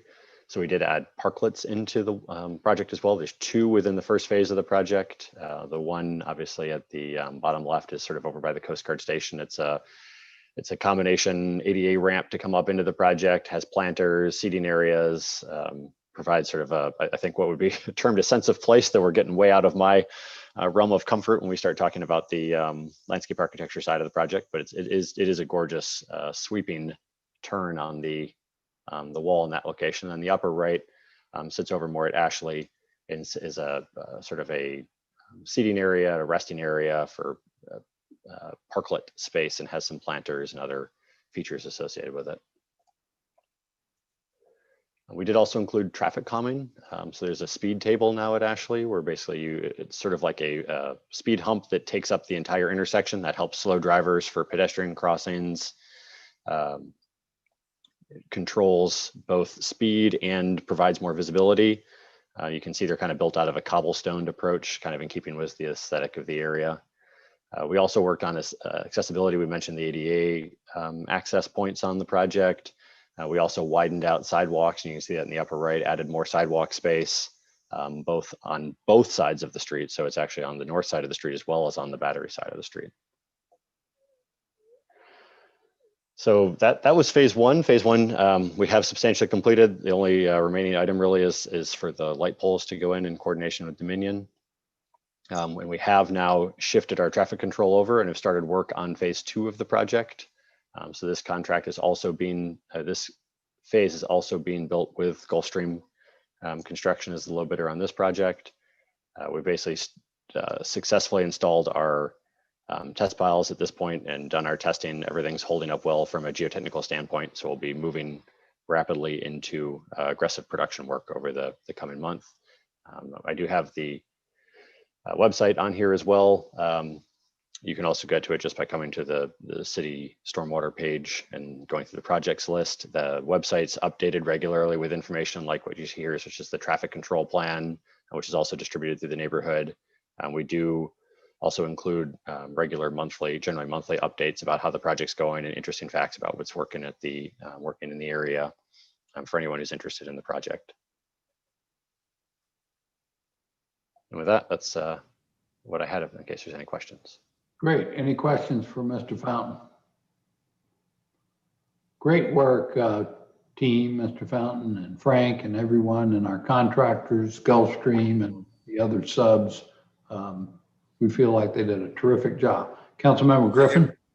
Yes, sir. I was just going to say, one of the things that came out of our Public Works committee yesterday is that Ms. Wharton and her team are going to be meeting with the budget ad hoc committee coming up here and going through some of these projects, price tags wise, and then hopefully we can get a workshop planned and do something similar. So that'll be a big help too, especially since we know that the low battery wall is going to be something that we're going to have to look at our funding options there, and it's going to be very important.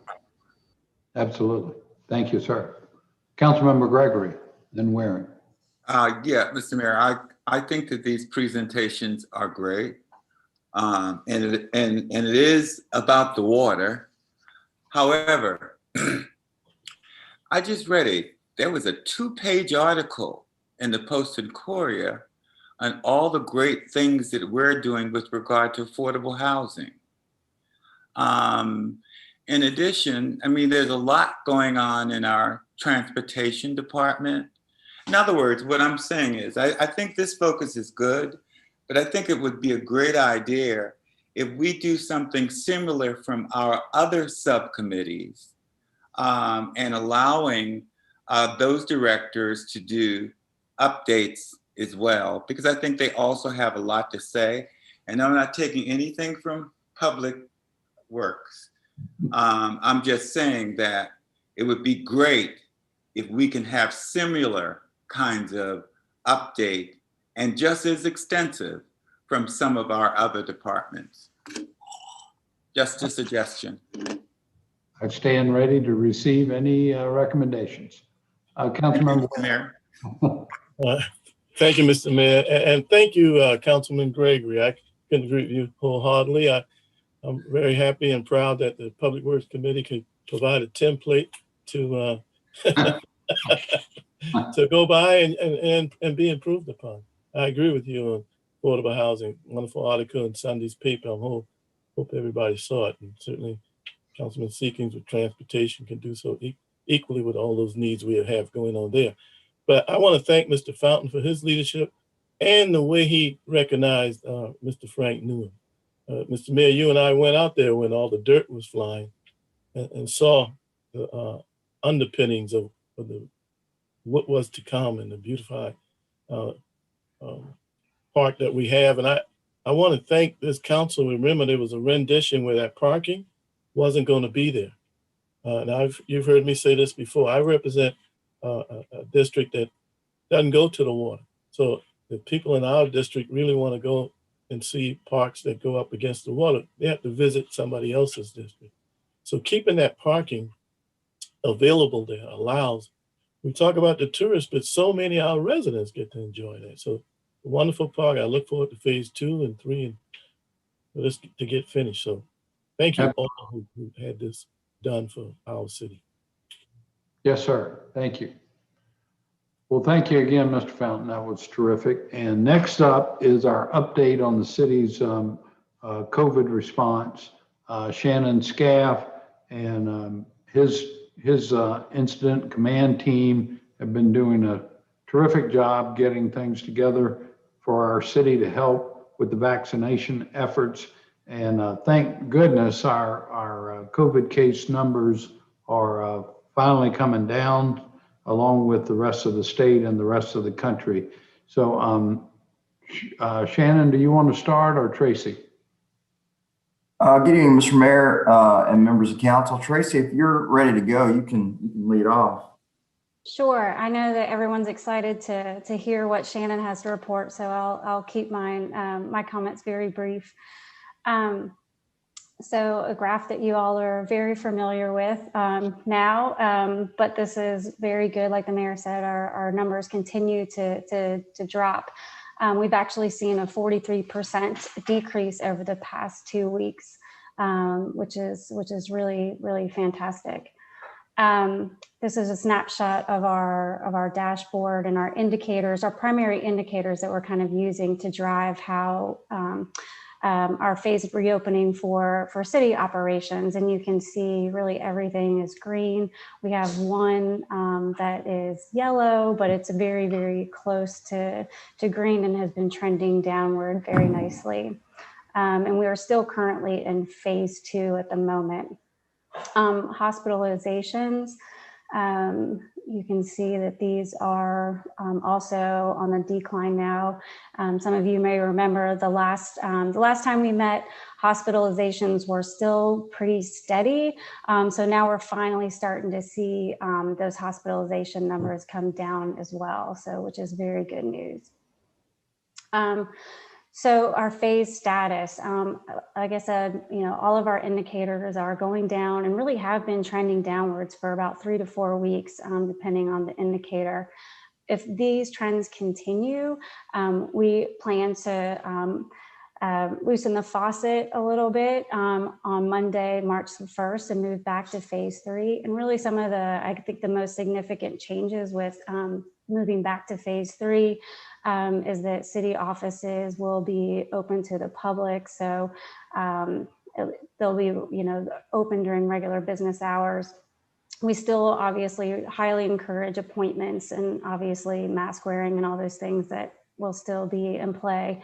But we'll also start to consider special events. So we've been receiving those applications, but haven't been approving anything for the time frame that we knew that we would be in phase 2. So now we'll start reviewing those things to see what events might be able to go on safely. So this is also encouraging. We all know the weather has hindered the distribution a little bit, but our distribution, according to the CDC, has been going up the last couple of weeks. So that is very encouraging to see. And just some stats from DHEC on vaccinations. So you can see the total doses administered here, as well as the number of people vaccinated. So we're approaching 11% of the South Carolina population. And then just some statistics. I know that y'all were really interested in some of the demographics around who's been vaccinated. We only are really getting those at the state level on a regular basis, and that is through the DHEC dashboard, their vaccination dashboard. But you can see here, we've broken it down by race and compared it to kind of what the state population is, as well as ethnicity and gender. And all of that can be viewed as well on the DHEC website. So with that, oh, yep, I see some hands up, but I'm happy to answer any questions. And I think what Shannon is going to report on is going to be of great interest to everyone, but I'm happy to take any questions. All right, Councilmember Griffin. Yes, sir, Mr. Mayor, as we move back into phase 3, right? Pending everything goes well this week and the numbers stay down. One committee meeting that I had, that it was the Golf Commission, and a lot of the members on there are some people that have been on the commission for quite a long time, and they're a little bit more in the elderly arena. Once we get into phase 3, is it all right if we meet in person or meet like outside? Or can you remind me, Tracy, what phase 3 entails? Because I know we tried to do a meeting over Zoom and it just was not very successful. And we've only been able to meet one time since December of 2019. So I was hoping maybe we could look at that once we got back into phase 3. So does phase 3 entail us being able to do anything in person, or? So, what we have outlined in phase 3 is strongly encouraging, to the social distancing, and we have the occupancy levels in certain conference rooms throughout the city. So if you're going to be meeting in a conference room, obviously that occupancy, you just need to adhere to that occupancy limit, and of course wear masks. Outside is probably a little bit different. It's a little safer. I would definitely defer to our safety team to kind of help you make some decisions about, you know, how that might look. I know Rick Markowitz would be more than happy to help you with that. I'll send an email then, and I'll copy Lori and Marshall and everybody in, and, you know, maybe if we stay into phase 3, as we get closer to our next meeting, maybe we can figure something out, maybe outside or something. Sure. Thank you so much. You're welcome. That would be safer. And any other questions for Tracy? All right, Shannon. Yes, sir. Good evening, everyone. So a lot of great work being done from week to week. Last week was pretty interesting in that we had 3 days scheduled, but with the severe weather that hit a large portion of the country, it stalled out 2 days worth of vaccines. But never fear, we're going to pick up on those tomorrow and Thursday. So great news there. Harris Teeter used the Gaillard Center to host a vaccination clinic last week. This resulted in over 500 people receiving their first vaccine. This week, they will be administering approximately 1,200 vaccines over 2 days. That would be the Pfizer first dose. The clinic will be operating tomorrow from 10 to 6 p.m. and Thursday from 12 to 4. They will hold another clinic to administer second doses around mid-March. We're moving forward with our partnership with MUSC to turn 180 Lockwood, the old DMV location, into a vaccination clinic. We're just waiting on MUSC to decide tentative opening date, and they're, as is a lot of the country, having a hard time coming up with the vaccines right now. So as soon as they're able to get their hands on that, they'll have a date to us. I've reached out to Mayor's Clergy Council, leveraging Mr. Wack for that today. We sent an email out to 96 recipients from the Clergy Council to discuss their availability of their places of worship to serve as vaccination sites. The Greater St. Luke AME Church being one of those today. We're also reaching out to Feder to see what they have in terms of resources. We'll bring those folks together and hopefully have some additional vaccination sites going forward. Let's see, the Recreation Department will be assisting citizens that qualify under Phase 1A with scheduling dose 1 and dose 2 of the vaccine through the MUSC Health websites. We had planned to go live with that yesterday, but due to the shortfall in vaccines that I just mentioned with MUSC, they're not scheduling appointments right now. Once appointments resume, we will work with City of Charleston PIO to send out a press release for that. The 7 recreational facilities were carefully chosen because of their proximity to public housing and would allow for social distancing and safe use of computers and the internet. So you can see there's a number of different efforts that are happening. I'll mention this as well. I had a conversation with some folks in Charleston County recently, and they're working on a number of unincorporated areas to include Johns Island too. So a lot going on in terms of vaccines, but it's a little bit of the same story. We wish they were coming a lot faster than they are, but we're doing the best we can with what we have. Happy to take any of your questions.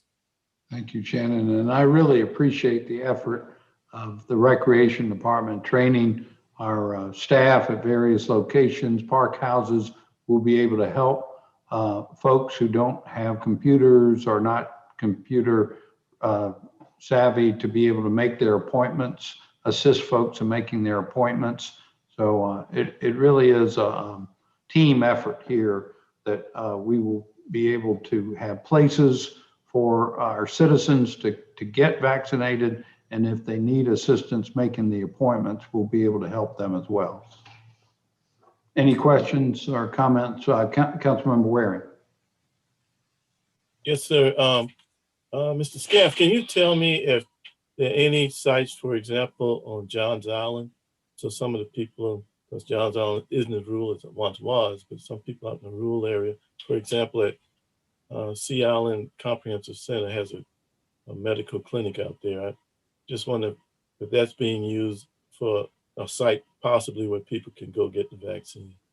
Sir, we can look at those. I don't have specifics in turn. I know the county is working on something in Johns Island right now. I don't have that, but I can certainly get it to you tomorrow morning. Well, that'd be great if you can email that out to council. No problem. Thank you so Yes, much. sir. All right. Any other questions, comments? Well, thank you all. Great report and keep up the good work. Next is our council communications. First up is a discussion regarding the unified, a proposal of having a unified development ordinance. Councilmember Brady. Yes, thank you, Mr. Mayor, and I appreciate you including that on the agenda. I think one of the public hearings, Mr. Eubanks pointed out that when you look at some zoning, as an example, the townhouses are required to face a public right of way in one instance, and then on other ones can face a private driveway. And so there's multiple incidences like that, both in zoning and in some of our development ordinances that probably deserve a new look. And I think as we are going through the comprehensive plan process, once that's completed, we're going to need to take a hard look at zoning changes that are going to be required. And it got me thinking that one of the things that we talk about often when we pass ordinances that are related to development and planning and zoning is that we always say, well, we can always go back and revise them should we so choose. And with the comprehensive plan and knowing in this kind of era with the Dutch dialogues and the taking water into consideration, it seemed like a good time to kind of bring this up. And then with a new planning director who's coming from a large metropolitan area as well, and he would be a fresh set of eyes. I think it's a good time that once the comprehensive plan's in place and we really start these discussions, that we look at forming a unified development ordinance task force. And for those that don't know, the idea behind a unified development ordinance is that instead of everything relating to development being scattered across the city code, it would get consolidated into one ordinance. And that does a couple of things. One, it allows us to revisit them before we pass the UDO, but also it gives those folks that are looking to develop in the city one central location within the code to go for those. And I will say, I grew up in Asheville, North Carolina, and Asheville passed a UDO back in the mid-90s. And it included things like, I'm sure y'all have been hearing the refrain from folks that the developers need to pay their fair share for infrastructure. And one of the things that was included in the Unified Development Ordinance in Asheville was that developers had to put sidewalks in if they were in the city for their properties. And so it looked kind of weird originally that you would have sidewalks to nowhere in front of these properties that were either new or were substantially redeveloped. But over time, it created connectivity in the city. And so there's things like that within our code that I think deserve that look. And I think this process would be one, we may need to hire a consultant that kind of specializes in this. But one of the things we want to get rid of within the development ordinances and our codes that are related to it is kind of the vagueness that goes along with it, because there's definitely a cadre industry that's developed of specializing in everything that's open to interpretation in those. And so I just wanted to kind of prime it for this is something we should definitely look at. We don't have to tackle anything tonight or refer it to committee, but I wanted to kind of get it out there that the timing is right for this, and it's something that the taxpayers deserve as well. Well, those are great comments and suggestions. Anyone would like to respond or add? Councilmember Shea. Yeah, I'm intrigued by this idea and concept, and perhaps if we had some model ordinances to look at in advance. You mentioned Nashville passing something like this, and so Councilmember Brady, you got something we could look at and sort of circulate. I'd be happy to get Asheville's, and also, it should be noted that some smaller municipalities here in the local area also have them. The town of Ravenel being an example, that they have a unified development ordinance as well. Thanks for bringing it to our attention. Councilmember Appel and then Jackson. Thank you, Mr. Mayor, and thank you, Councilman Brady, for bringing up this issue. I think it's an important one. The town of Rockville, believe it or not, has a UDO. So jurisdictions big and small and everything in between can do it. Right out of law school, I worked with a firm that did a lot of land use and zoning consultation around the country. And one of the things we did was work with jurisdictions around the country on putting together things like UDOs. So it's definitely something that has, some precedent out there. The one thing I would say, though, is that we already sort of have a consolidated development ordinance. I mean, in our city zoning code, you have zoning and land use regulations, and then also subdivision regulations as well together. So we're already like almost there, but what I think could use some benefits, and you see this up close and personal at the BZA, is that our zoning ordinance currently is a really pretty sophisticated and impressive thing. I mean, it's just the product of decades and decades of sort of layering on and responding to issues as they come up over time. And it does produce some sort of internal inconsistencies, some challenging issues that we confront. The one thing that I would say is, and just as a thing to keep in mind as we continue this discussion, is, I think it took almost 2 years for the city of Charleston to put together a short-term rental ordinance. Same with, the accommodations rewrite. We have a lot of stakeholders in this community that like to make sure that things are done in a right way. When you talk about rewriting a zoning ordinance from the ground up, absolutely, it's something we need to do. We'd probably need to bring in a consultant. I'm not sure what the going rates are these days, but I mean, we could be talking about $500,000. I mean, that's the level of expenditure we're talking about here. And, I certainly think this is something worth aspiring to. I think the comp plan provides an opportunity for us to look at some of these things. But, anything with the word zoning and reform together in the same sentence, I'm interested. So great idea. And let's keep the discussion going. All right. Councilmember Jackson. Then Griffin. Thank you, Mr. Mayor. And yes, thank you, Councilmember Brady, for putting this on our radar. I would volunteer to help you research some, good examples of what we might be considering.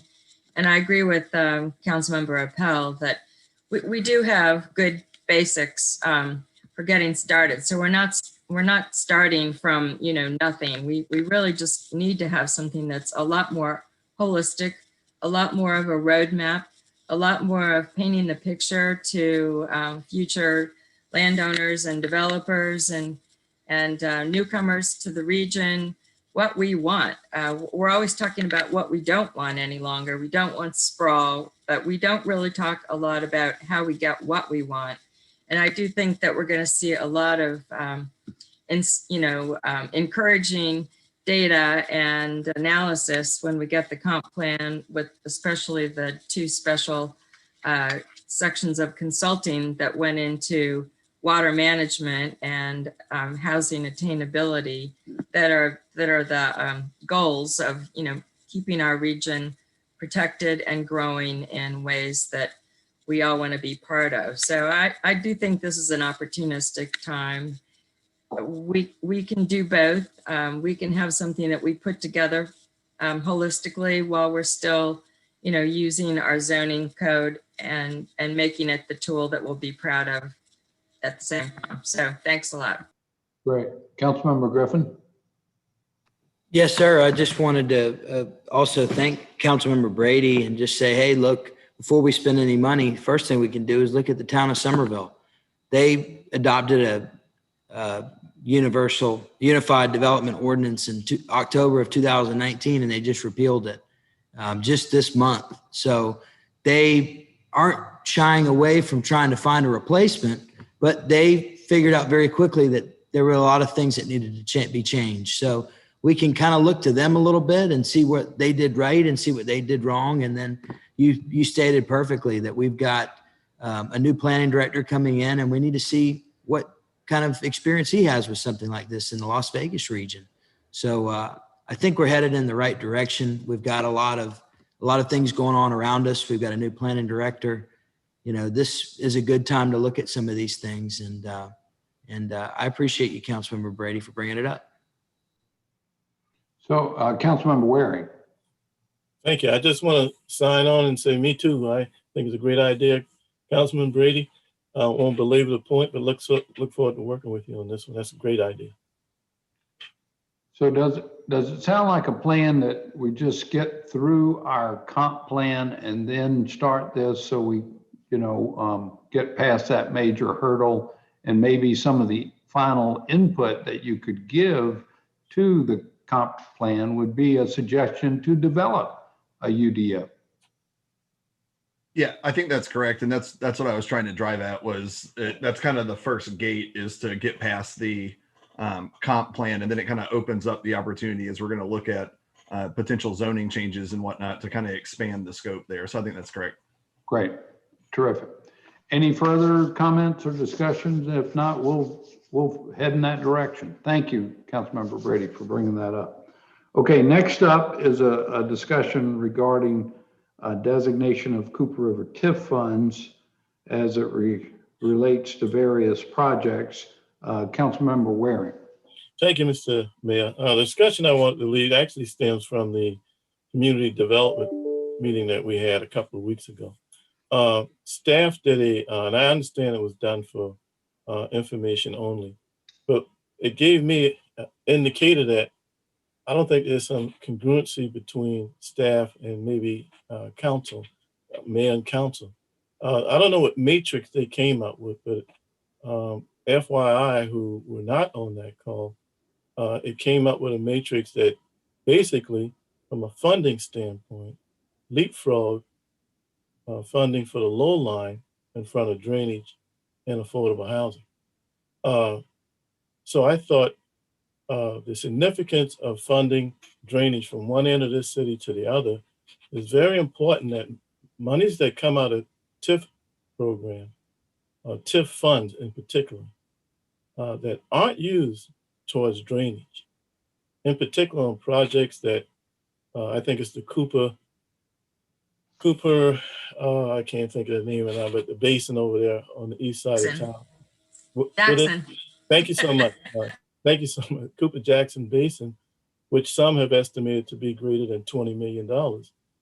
It's going to take an effort of putting money aside, very much like we did for the battery. I have now, this is my 10th year, and I have never been on this council and not voted. And it's been unanimous to put money aside for what is now the low battery that we just wonderfully enjoyed, the opening of the first part.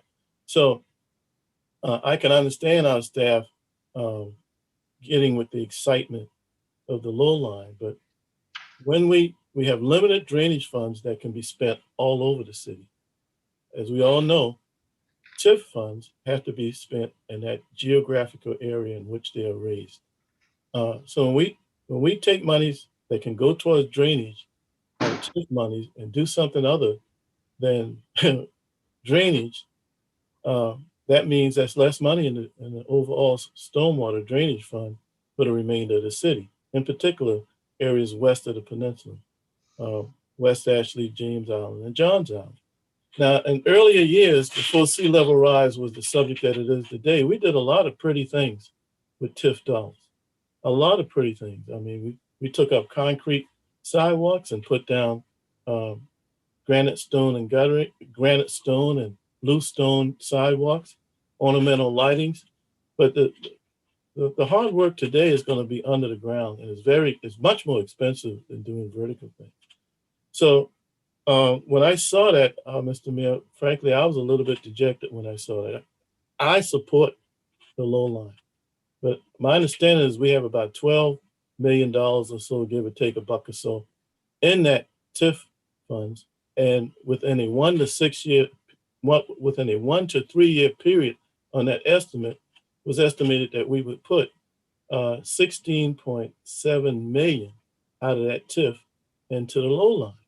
Now, that's not going to leave a lot of money for drainage over onto that drainage basin over there, the Cooper Jackson drainage basin. As a matter of fact, right now we've only set aside, oh man, it's embarrassing the money that we set aside in that basin. So when we begin to fast forward surface beauty over drainage, then we're doing the same thing that was done to this city 20, 25 years ago, which means when it comes to, and we know right now, all of the drainage projects that we have from one end of the city to the other, we don't have enough money.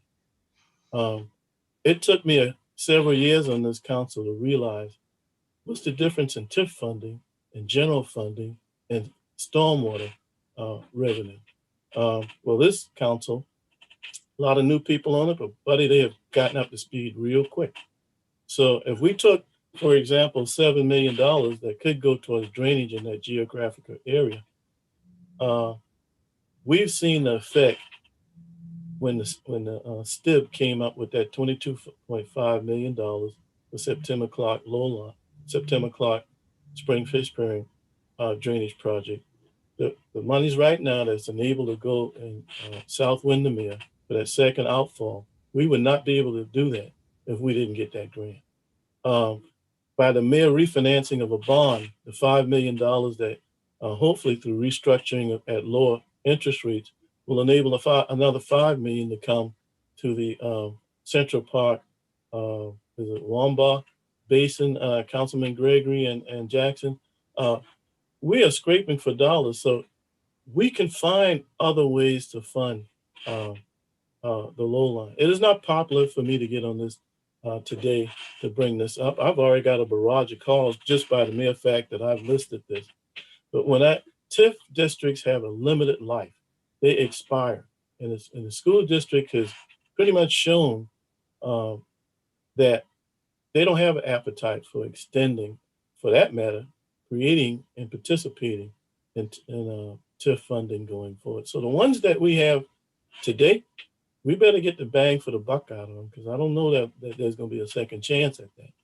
Now, the people that live in the public housing over there in Council Members Mitchell's district over there, that flood at times up literally to their shins, they don't have the campaign, they don't have the influence of friends of the low line. It depends on 2 or 3 or a handful of people on this council. That's what it comes down to when it says we represent their voice. So what I wanted to do, not tonight, but put on the agenda of a priority vote on spending in TIF funds. A priority, so our staff will know when they go through whatever matrix that they come up with on a spending plan, to realize that the mayor and council has said, you know, to me, I think affordable housing and then drainage, and in this case, the low line, but you can flip it either way. The only reason I put affordable housing first is because people need a place to live every day. In the case of flooding, we don't flood 300, fortunately, we don't flood 365 days a year. So I would say affordable housing A1 and flooding 1A. So you can flip that one way or the other. But and no matrix that I would have is that I would put the spending out of TIF funds in a large way on the low line in front of those 2 major objectives that we have in the city. So it was just for a discussion. I'd like to put it on the agenda at the next meeting so we can have an up or down vote on that type priority. But I do not want to make the mistake as a councilman or as a city where we spend TIF dollars in a majority way on vertical beautification when, frankly, the flooding continues and drainage is still the objective that we have today. Thank you for allowing me to put this on the agenda, and I just kind of threw the discussion open. But my motion is actually for 2 weeks from now, so to be on the agenda. Oh, thank you, Mr. Mayor.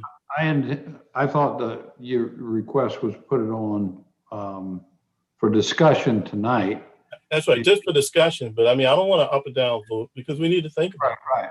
And just following protocol, we have had the habit of bringing more specific proposals for setting these priorities at our community development committee and then bringing it to the whole council. And if you feel that's appropriate, we could continue as we've been doing in the past. Well, let me take your point. I would agree with you there, Mr. Mayor, but I would say in that case, we need to have a joint meeting with community development and public works, because the specifics of all the major projects in public work, frankly, that really not discussed extensively in community development. So when it comes to spending for the money for drainage, then we can have maybe some kind of joint meeting. So I would agree flowing through the committee process and back up to council, but that priority on spending dollars, I think as a mayor and council, we should actually step forward and say, how are we going to spend these dollars? Absolutely. Thank you, sir. No question about that. Councilmember Appel and then Jackson. Thank you, Mr. Mayor, and Councilman Waring. I completely agree with you that this stormwater funding issue is very important, because when it relates to our districts, what's done in these TIFs have an impact, and I think that's an important discussion to have. I think that we have such a great opportunity with this Cooper River TIF. And I don't necessarily think it has to be this sort of like prioritized ranking. Fortunately, we can be in a position to do a lot of things at the same time. And I would just, sort of put a flag in a thing we got to keep in mind here. TIFs have to grow to work. That you need the increment, right, to have the sort of money to play with over a long period of time. And so it's very important to have a catalyst for a TIF so that property values continue to appreciate, you get more development in the TIF, which then gives you more money for affordable housing and stormwater and all kinds of other things that can be used under a TIF. It's an investment. You've got to invest in TIF. There's plenty of examples of failed TIFs around this region. I mean, Noisette, the Navy base, was going to be a TIF, but the increment never came. So it didn't work. And what's so great about the low line, which provides so much opportunity for us, and it's so exciting, is that the low line can be the catalyst that helps this TIF really take off. It can be the rocket fuel for the TIF. And in fact, I think due to the mere fact that the low line is even on a concept plan on somebody's wall right now, really, is very early on in the stages, from a planning perspective, although they are shovel ready with the first beginning phases, that's actually caused private dollars to come in, scoop up these properties, true up the value for property tax purposes under our state property tax laws. And that's what's providing us the increment. And that's just with the low line to date. Imagine once things start getting built. And I just think that it's important for us to keep in mind that, we need that catalyst for the TIF.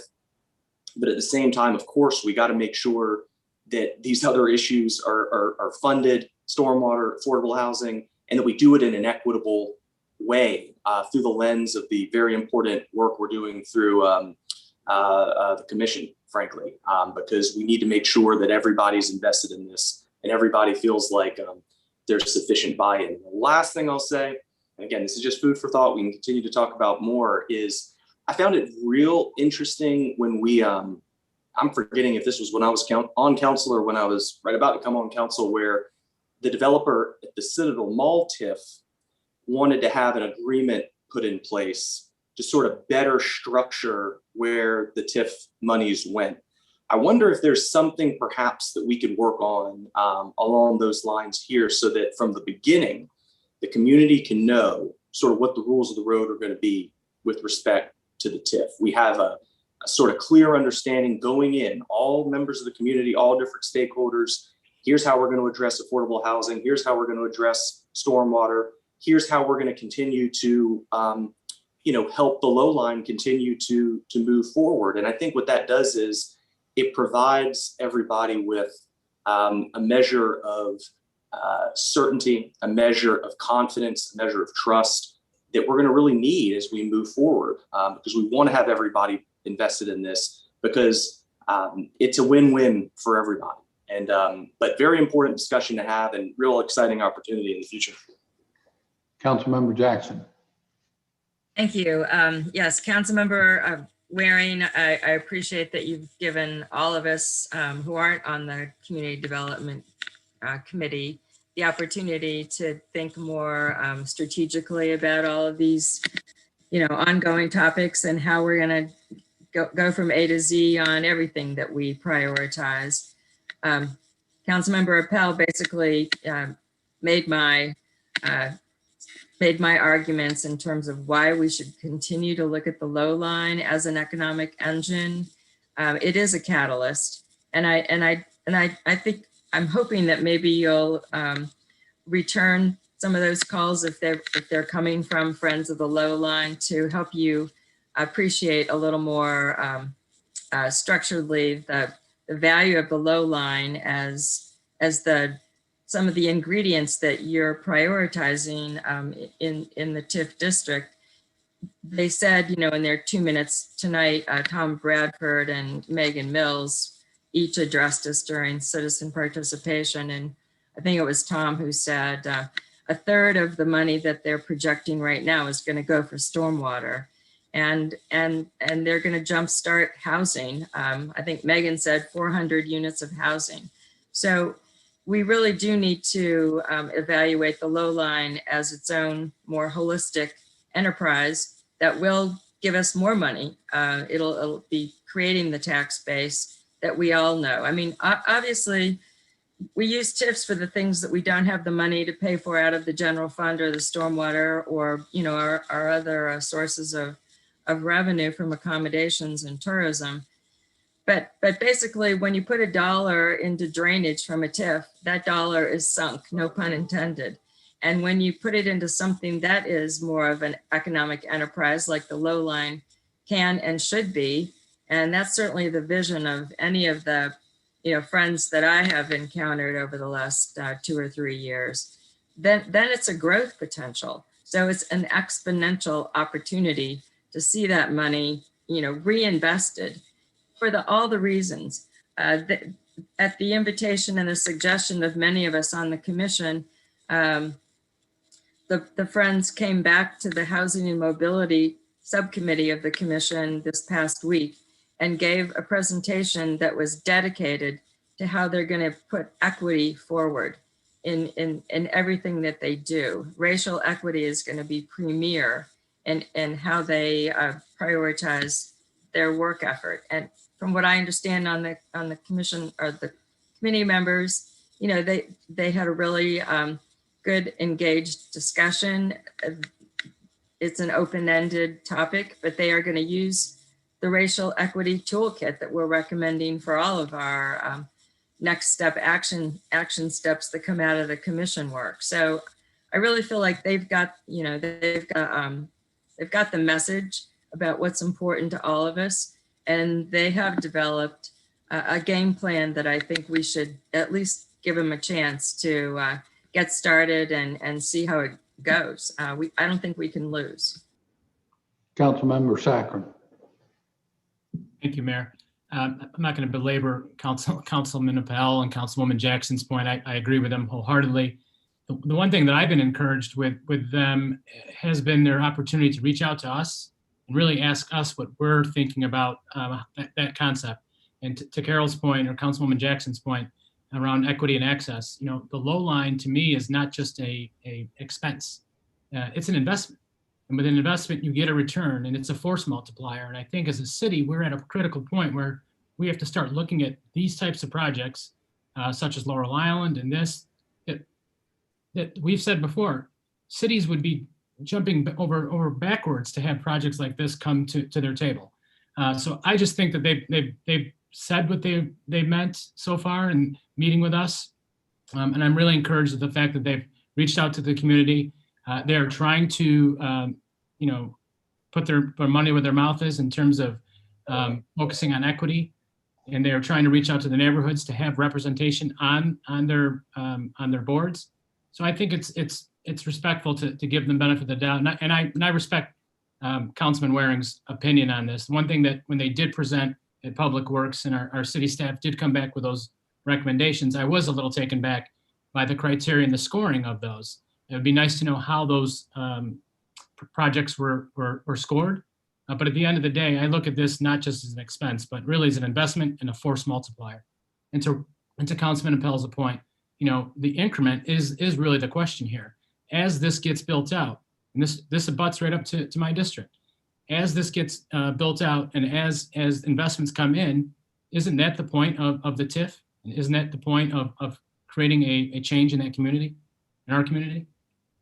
So I just want to say I appreciate Councilwoman Jackson, Councilman Appel's points, and I think we can't just look at this as expenditure on drainage. This is just one TIF.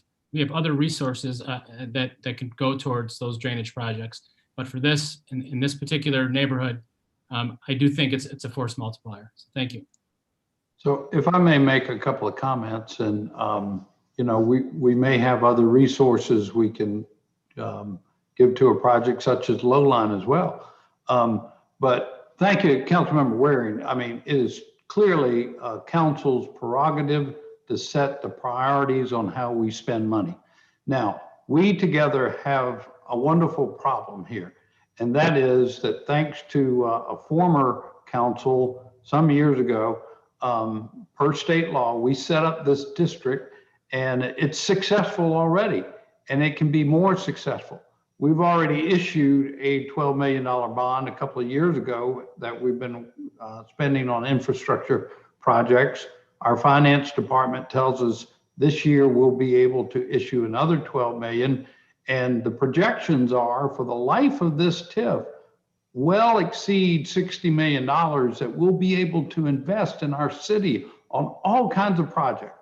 And if you take just the first $12 million that we issued 2 years ago, we can chew gum and walk and rub our tummy and pat our head at the same time.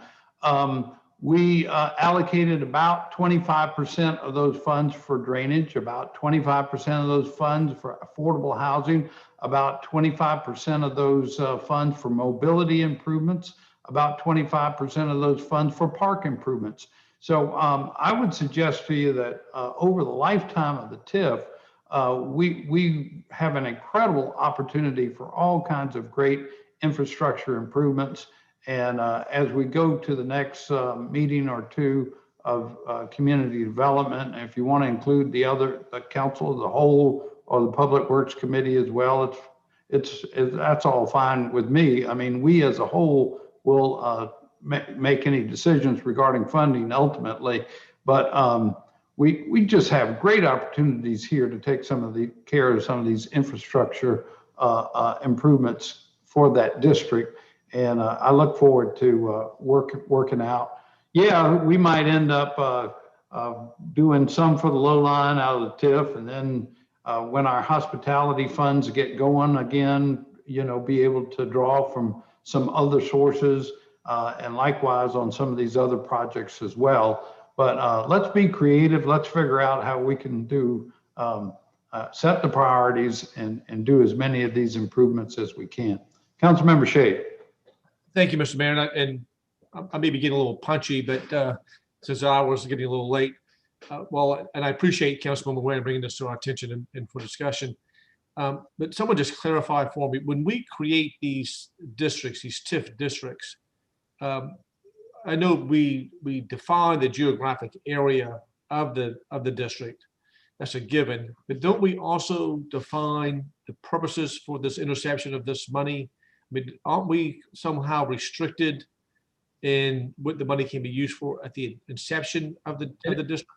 Yes, sir. It's set forth in the ordinance, and generally speaking, it's for infrastructure improvements that we approve. Chip, I don't think, and it lists things like affordable housing, drainage, other parks, improvements. Chip, help me out here if there's something I'm missing. I was going to say, yeah, there are limits, Councilmember Shade, and any more specific than that, I would typically ask Charlton, just because I kind of know it, but I don't do this on a regular basis, so I'm not as familiar with it. But you do spell out the projects as part of the setting up the TIF district, and it can be projects that serve the district, whether located in or outside of the district, as long as they serve the project, with one exception. I think affordable housing can be offsite, and it doesn't need to, be directly tied to the TIF district. I think it has to be within, certain parameters, but it doesn't have to be within the TIF district. That answers my question. I thought there was some kind of restrictions we had to the use of that money, so we just have to make sure that we stay in balance, I guess. It's in the ordinance. So for example, when we did the West Ashley TIF district along Bees Ferry Road, we specified that it was just for drainage improvements and not for anything else. But the way I understand it, this Cooper River Bridge is more broad, and basically any infrastructure improvements I think would be allowed. Councilmember Mitchell. Yeah, the east side, the east side TIF, when we first voted on the east side TIF, it was strictly for the east side and strictly for housing. We went back and we revised it, and we added the infrastructure and drainage to it. But in the beginning, it was only for housing and infrastructure. It was only for that when it first started. But we knew that we needed money for drainage, we needed money for infrastructure. So that's when we went back and added that to it. And so that was approved during that time. That's how the drainage got into it and infrastructure got into it, because we went back and voted on council and added and had Charlton to be there and let us know that we could have done it. So that's how they was included in that. So that's why everybody fights so much for the housing pieces and the drainage pieces, because those were the two things that were driving factor at the time, because for the east side TIF. And that's why we included Hughes Street. Remember, Mr. Mayor, we included Hughes Street into it for the drainage part of it, the use part of that money for Hughes Street for the drainage. And that's how drainage got into it, to the TIF. Technically, King and Hughes Street Right. is not properly in the district, No, but it's adjacent to it. Yeah. So anyway, we'll come back with a more specific proposal for us to discuss and set our priorities. Councilmember Waring. Thank you, Mr. Mayor. And I appreciate all the input from our council members, in particular our new council members.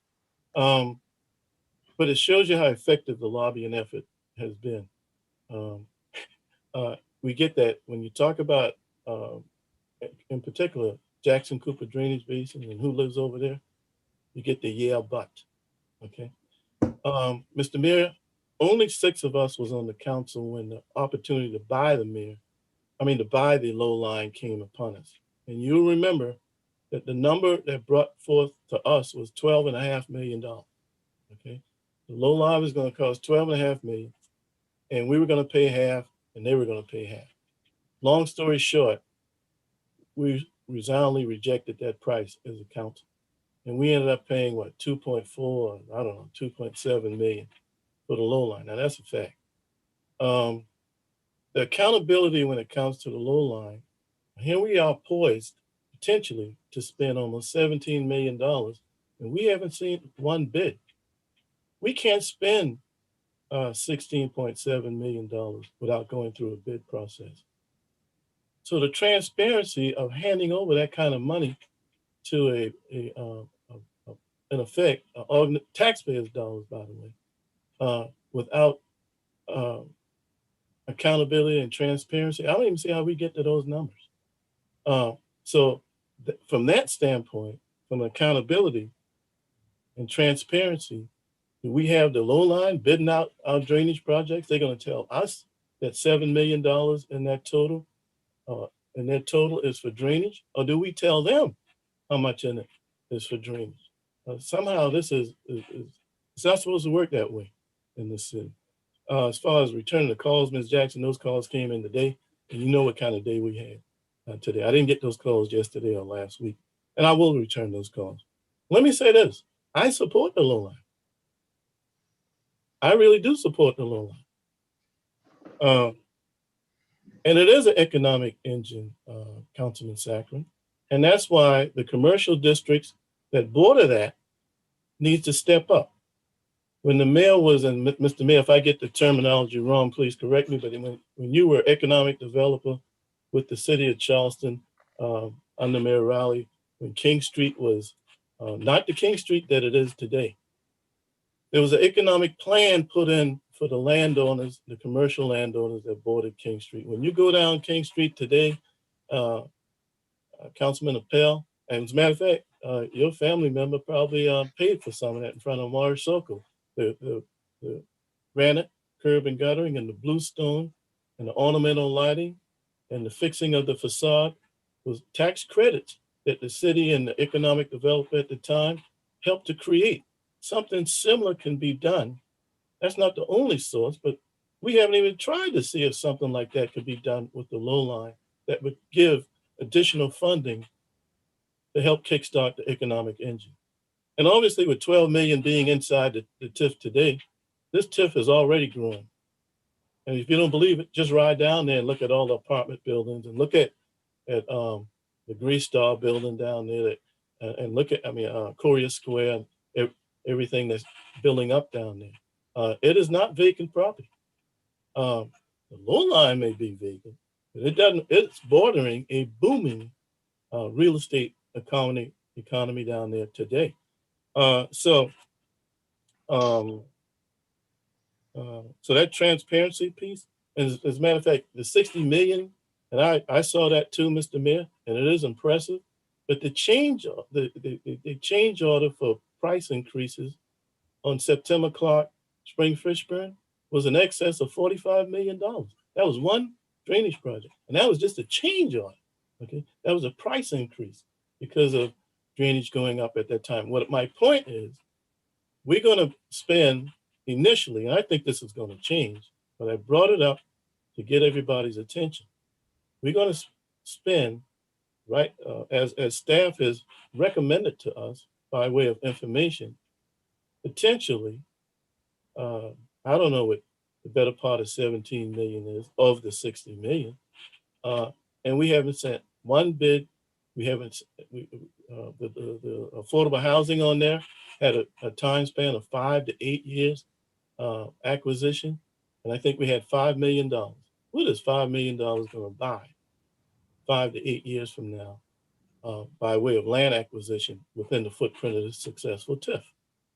That's something that should be sooner rather than later, not delayed down the line. We just got through, and we all know about 1 acre land, not far from here. That's at 12.8 million for 1 acre of land. That's not far from here. So I agree, we can revisit this, we can have joint efforts, but keep in mind, those same people that are walking around when the floods down there, up to their shins in water, don't have that lobbying effort that all of us have had exposure to with the low line. And I commend them with that because I wouldn't have been voting in favor of the low line 5 years ago, 3 years ago. I would vote in favor of the low line today. But the spending priority and the accountability and transparency, when we spend these dollars towards the low line, we have to be involved with that bid process. We cannot give it all over without accountability. And right now, it's kind of what we're doing. That's the way it's teed up right now. So I think we look at other economic aspects who are going to benefit. Those commercial properties that abut the low line and the city puts its improvements in there, they're going to experience exponential growth. And you know what? They need to invest on the early part of that. So my point is we had a hearty discussion on it. I appreciate everybody doing it. I look forward to the extended discussions, but transparency and accountability when we spend the taxpayers' dollars, we have to have a bid process. And I have yet to see that explained, at least to me. Maybe it's been explained to you all, but it hasn't been explained to me. Thank you. All right, Councilmember Gregory, did you want to be heard? Yeah, the only thing I wanted to say is that, you know, I'm in agreement in terms of the need for transparency. I think all of us are. And as for getting additional dollars, I think that is a part of what they're doing in terms of businesses existing businesses along the low line to solicit their input and their resources. I think that's a part of the private fundraising side that the low line is currently involved in. I agree that it's not something that we should just willy-nilly give people money and and that's it. I'm in total agreement with that. But in terms of the kinds of efforts that they are making, and again, this goes back to Councilman Waring's point. If they are raising money, where is that money coming from? Okay. And I think that those are all the kinds of transparency issues, I think, that Councilman Waring is referring to. All right. Well, needless to say, more to come on this. If unless anybody else wants to be heard, I'd like to move on to our next item on the agenda, which is a discussion of outside counsel for the Charleston School of Law. Again, requested by Councilmember Waring. Thank you, Mr. Mayor. Actually, we got great leadership from our legal staff and Ms. Herdina and her team. So I'm satisfied with the information we've been presented with and ready to go forward with our recommendations from our legal staff. And if it's okay with you and council, I'd like to withdraw this discussion so we can move on with the agenda. All right. Any objection? All right. So next is our council committee reports. First up, Committee on Traffic and Transportation, Councilmember Seekings. Move for approval. I heard a motion, and I'll keep talking until there's a second. Second. Oh, here we go. And I'll shut up if there's a full-on vote. Let me just tell you, just really quickly, earlier tonight at Ways and Means, we approved a financial agreement with the county for the improvements at Folly and Formosa, which is $150,000. I just want to make sure that you knew that. That's in Councilmember Appel's district. And we did get a report from the county. Josh Johnson came to our meeting about Highway 61 traffic response system activation, which is an ongoing endeavor. If you all have any questions about that specifically, Mr. Benjamin can answer them for you and to you because he's been working directly with the county. We also need approval of 1A, which is one limo application. So unless there's any questions specifically of me, any member of the committee or Mr. Benjamin, I would hand over the floor to it.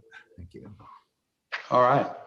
We have a motion to accept those items from the Committee on Traffic and Transportation. Any further questions or discussion? All in favor, please say aye. Aye. Aye. Any opposed? The ayes have it. Next up is our Committee on Public Works and Utilities, Councilmember Waring. All right, thank you, Mr. Mayor. You'll see on your agenda on the item A, request for a resolution to set a public hearing to close the abandonment a portion of Floyd Drive is shown on our information. It was passed unanimously, and I so move its passage. All right. Any discussion on that item to have a public hearing regarding closing Floyd Drive? Hearing none, all in favor, please say aye. Aye. Any opposed? The ayes have it. The next information, I'm gonna go to Mr. Fountain. We had 3 very good presentations.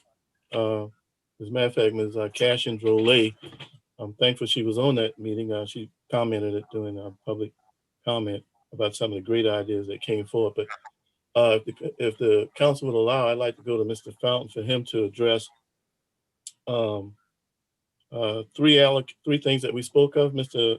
Fountain, and I'll let you decide what's going to be first, second, and third. Yep, thank you. Thank you, Councilman Waring. I think we had mentioned potentially discussing the updates on the drainage fund allocation. That's right. Initially. That's right. I think Ms. Wharton was going to briefly run through her presentation, if that's desired, or we can try to just jump to the summary slide. Is Ms. Wharton on? I'm here. Oh, Can thank you you. hear me okay? Yeah, can hear you now. Good. So you want me to go through this Yes, presentation ma'am. quick? Yes, ma'am. Okay. Hold on one second.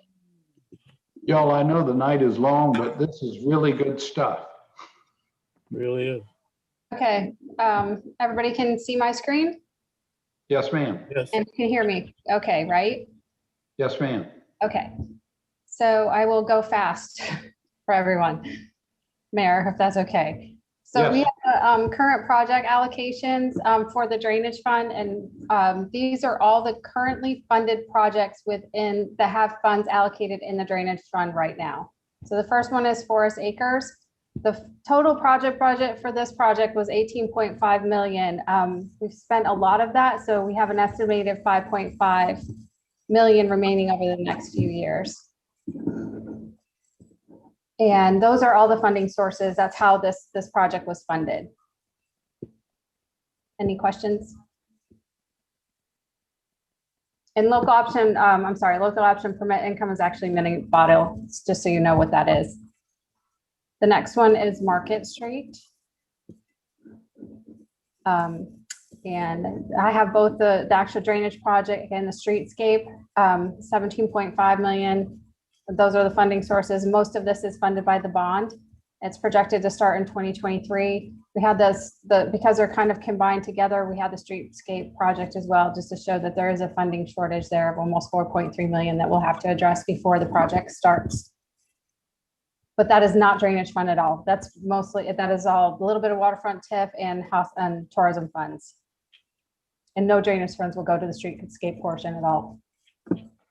Septima Clark, as you can see, we talked about this yesterday. There's no drainage funds involved with Septima Clark anymore. It's also Infrastructure Bank and King Street Gateway TIF. And phase 5 is estimated at 37 million at this present time. You can stop me if you have questions. The next is the Church Creek NIFWIF Renaturalization Habitat Restoration and Flood Protection Project. It's almost $4 million. 2.48 is drainage, and the rest is NIFWIF grant. Barbary Woods is a $7 million project right now, and it is funded entirely by the drainage fund. We are hopeful to get NIFWIF grant money, but we don't know that just yet. And then the Johns Island Restoration Plan. This is just the master plan services. It does not include any part of the project right now. So that's why the cost is so low, and it's half and half drainage fund and NIFWIF. FEMA buyouts, we have just a little bit left from our prior FEMA buyout grants that we will expend this year. That's just the match for those buyouts. Windermere is 4.5 million entirely by the drainage fund. Hugie Street is $12 million. 8.5 of that is drainage. We have a little bit of grant and Cooper River Bridge TIF, CWS reimbursement, and just a little bit from stormwater small projects funds. Concourse Street Pump Station is $6 million, and that is entirely funded by the drainage fund. Cooper Jackson drainage improvements, 3.8, 1 million drainage, and the rest is Cooper River Bridge TIF funding. And these project costs are still being evaluated, so this is not the final cost, just to let you know that. Limehouse Brick Arch Drainage Project is 1.875 million, and that is funded by the stormwater bond. That's the 2012 stormwater bond. And then this is just a summary of all the currently funded projects put together, and you'll see it's $188.7 million in total.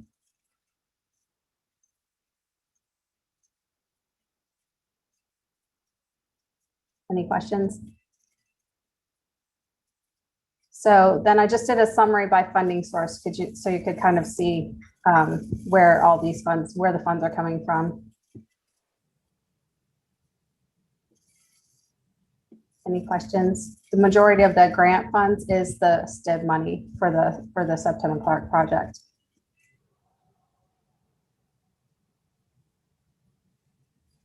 And then our projections for the next 5 years. Not final at all, just to let you know this. Right now, you can see for each of the next 5 years what our fund balance is. What portion of that is restricted is kind of like what we do for the general fund. You know, we have our restricted, our unassigned, or assigned, all of those, because they're restricted to projects or grants or something like that. We are trying currently to come up with a reserve policy goal like we have for our other funds, the enterprise fund, the general fund, and our tourism funds. We plan to come back to everyone with that policy goal to discuss. So you can see the taking out the reserve that we have and this restricted and restricted fund balance. The additional fund balance by year is 9 million for 2021, 7.3 for 2022, which is this bottom part that says additional dollars available to spend by fiscal year. That is what we estimate we would have an additional funding each year to allocate towards new projects. Does that make sense?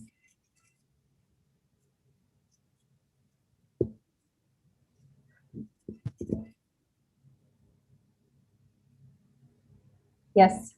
Any questions for Amy on this one?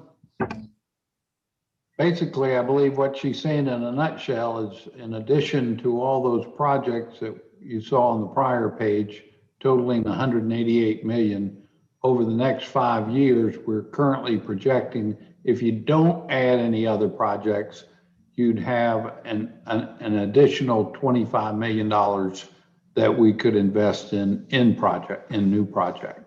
Yeah, by the end of and that's if we didn't spend any of those funds each year. So you have each year, it's a little bit different. $25 million would be what we would have at the end of 2025 should we not spend any additional funds. That's right. After 5 years, that's what I meant. Councilmember Jackson. Thank you. Thank you, Ms. Wharton. I'm glad to have seen this twice so that I can soak in a little more each time, and thanks for sending it to us. You added the line about the reserve policy goal amount, and it just occurred to me, I know you were talking about it yesterday, but it just occurred to me, do we have a reserve policy goal for drainage? We don't. We don't. That's what we're trying to come up with, because it's a little tricky with capital projects funds. There's good guidance when, general fund, we have a clear goal, same with tourism and even our enterprise funds, which is basically a working capital sort of goal that you look at. For drainage and capital project funds, there isn't really a good guideline for that. So we're trying to come up with what would make sense, considering the revenues that we have every year. Should we have a downfall in revenues, from a recession or something like that, to ensure that we're reserving some of that? And also the capital projects that we have going forward, to make sure that we have a good reserve there. Should, we have a project that goes way over budget, but we also have contingencies in all of those projects. So it's just a combination that we have to think about, and what would make the most sense, where we're not reserving too much and we're not reserving too little. Does that answer your question? You're on mute, Councilmember Jackson. Sorry. I'm glad to know that we still have the opportunity to, sort of think about it strategically, knowing all the well, I guess we know that we have unknowns. So I really like the fact that we do have some reserve. Absolutely. We'll bring you something, when we can kind of wrap our heads around it a little bit more, we'll bring to you what we think is a good policy goal for this.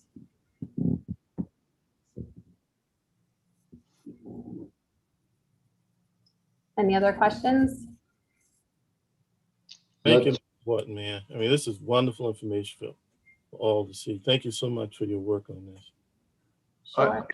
If she may show us that slide regarding the low battery seawall, we talked about it earlier, but I did want everyone to be aware of what we need to plan on for the next few years for that as well.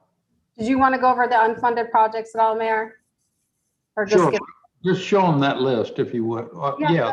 These unfunded projects that we know that we actually have some costs assigned to, the Earhart Street Tunnel, the 2 different phases of DuPont Wapu, Central Park Wamba, and the Broad and Lockwood knee wall. And we're hoping, we've applied for the CDBGR grant for the Earhart Street Tunnel, and we're hoping that that's the amount that we applied for, and we're hoping that we'll receive those funds. I think we'll know in the spring, Matt, tell me if I'm wrong about that, or maybe the fall. Summer is probably the most realistic. I think they'll be meeting in the spring mostly to make decisions and probably going to have some more information by the summer. Okay. And then those were other projects that we talked about, or I guess have been mentioned as well. There's a lot there, so I won't read every single one, but you can look at those.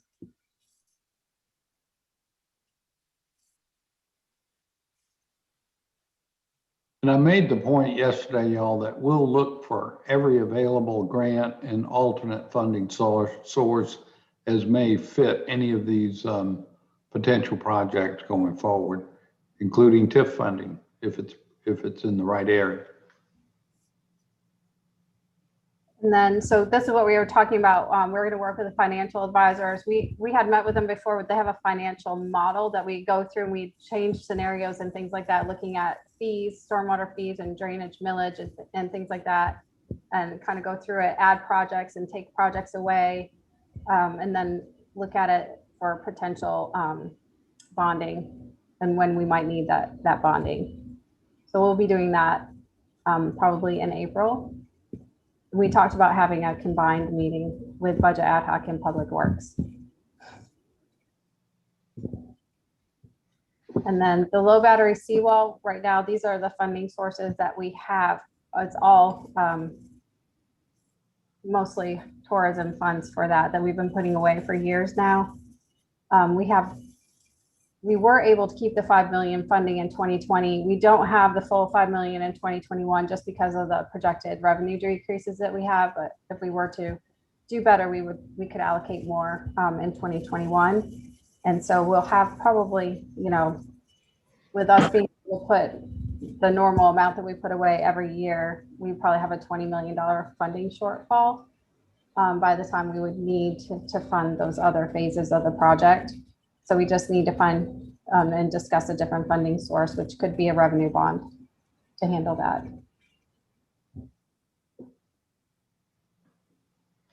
Any questions on any of these recent slides? All right, I think that was the last one, Amy, or? Yes. Thank you for pulling all that together. I think it really helps to compile all those projects, see the numbers, see that we can actually make them happen. $188 million worth of projects underway now, but we got plenty more on the drawing board that we need to fund as well. So lots of work to come before us. Back to you, Councilmember Waring. Thank you, Mr. Mick. Mr.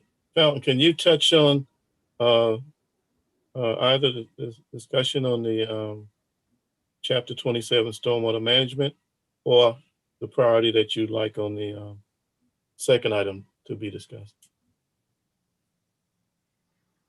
Sure, yes, absolutely, Councilman. So I think looking at the sort of the agenda, I'm going to slightly adjust the order just for probably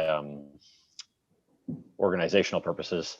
Okay. We just discussed the drainage fund. The item after that was the small project allocations. This item we decided to hold off on for discussion until the next meeting. We'd had a pretty extensive duration meeting at this point, but I will be sending out a memo to all of the council members with the current small project requests that we are aware of as a department to make sure that we're not missing anything that's been communicated to us over the year. We've either heard from council members that we've developed internally, basically get that discussion going on sort of here are options for the $1 million of annual funding allocation, again, for those small targeted projects. And we did have a little bit of discussion talking about that these are generally projects that are less than $250,000. So we're able to accomplish a number of projects each year. The other two items, item I and 2I, as it is, were the discussion of the fill ordinance and the stormwater design standards manual. Mr. Fountain, if you could touch on the ordinance on chapter 27. I mean, we had a very good discussion on the ordinance that Councilman Griffin wrote, and it was a very fruitful discussion amongst members of the Public Works. But Mr. Fountain, you had a wonderful way of summarizing, I think, what you saw as being 4 major points. Did you? Yes, yeah. Thank you, Councilman. So we did discuss the ordinance in great detail, and I think there were a lot of good suggestions made.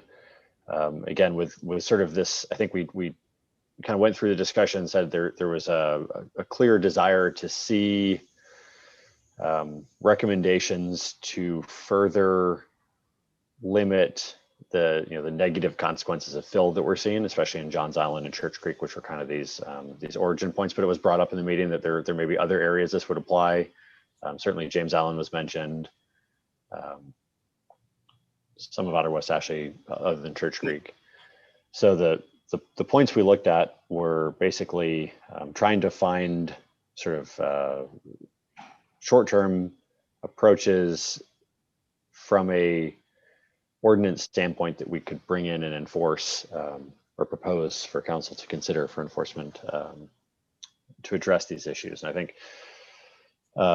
we did kind of break it out into a number of different options, Councilman Waring, and one of them was a proposal to look at potentially setting up an ordinance to restrict the use of slab on grade foundation material within the floodplain, because I think that's one area where we've seen sort of almost an incentive to fill or to provide additional fill in these areas for development.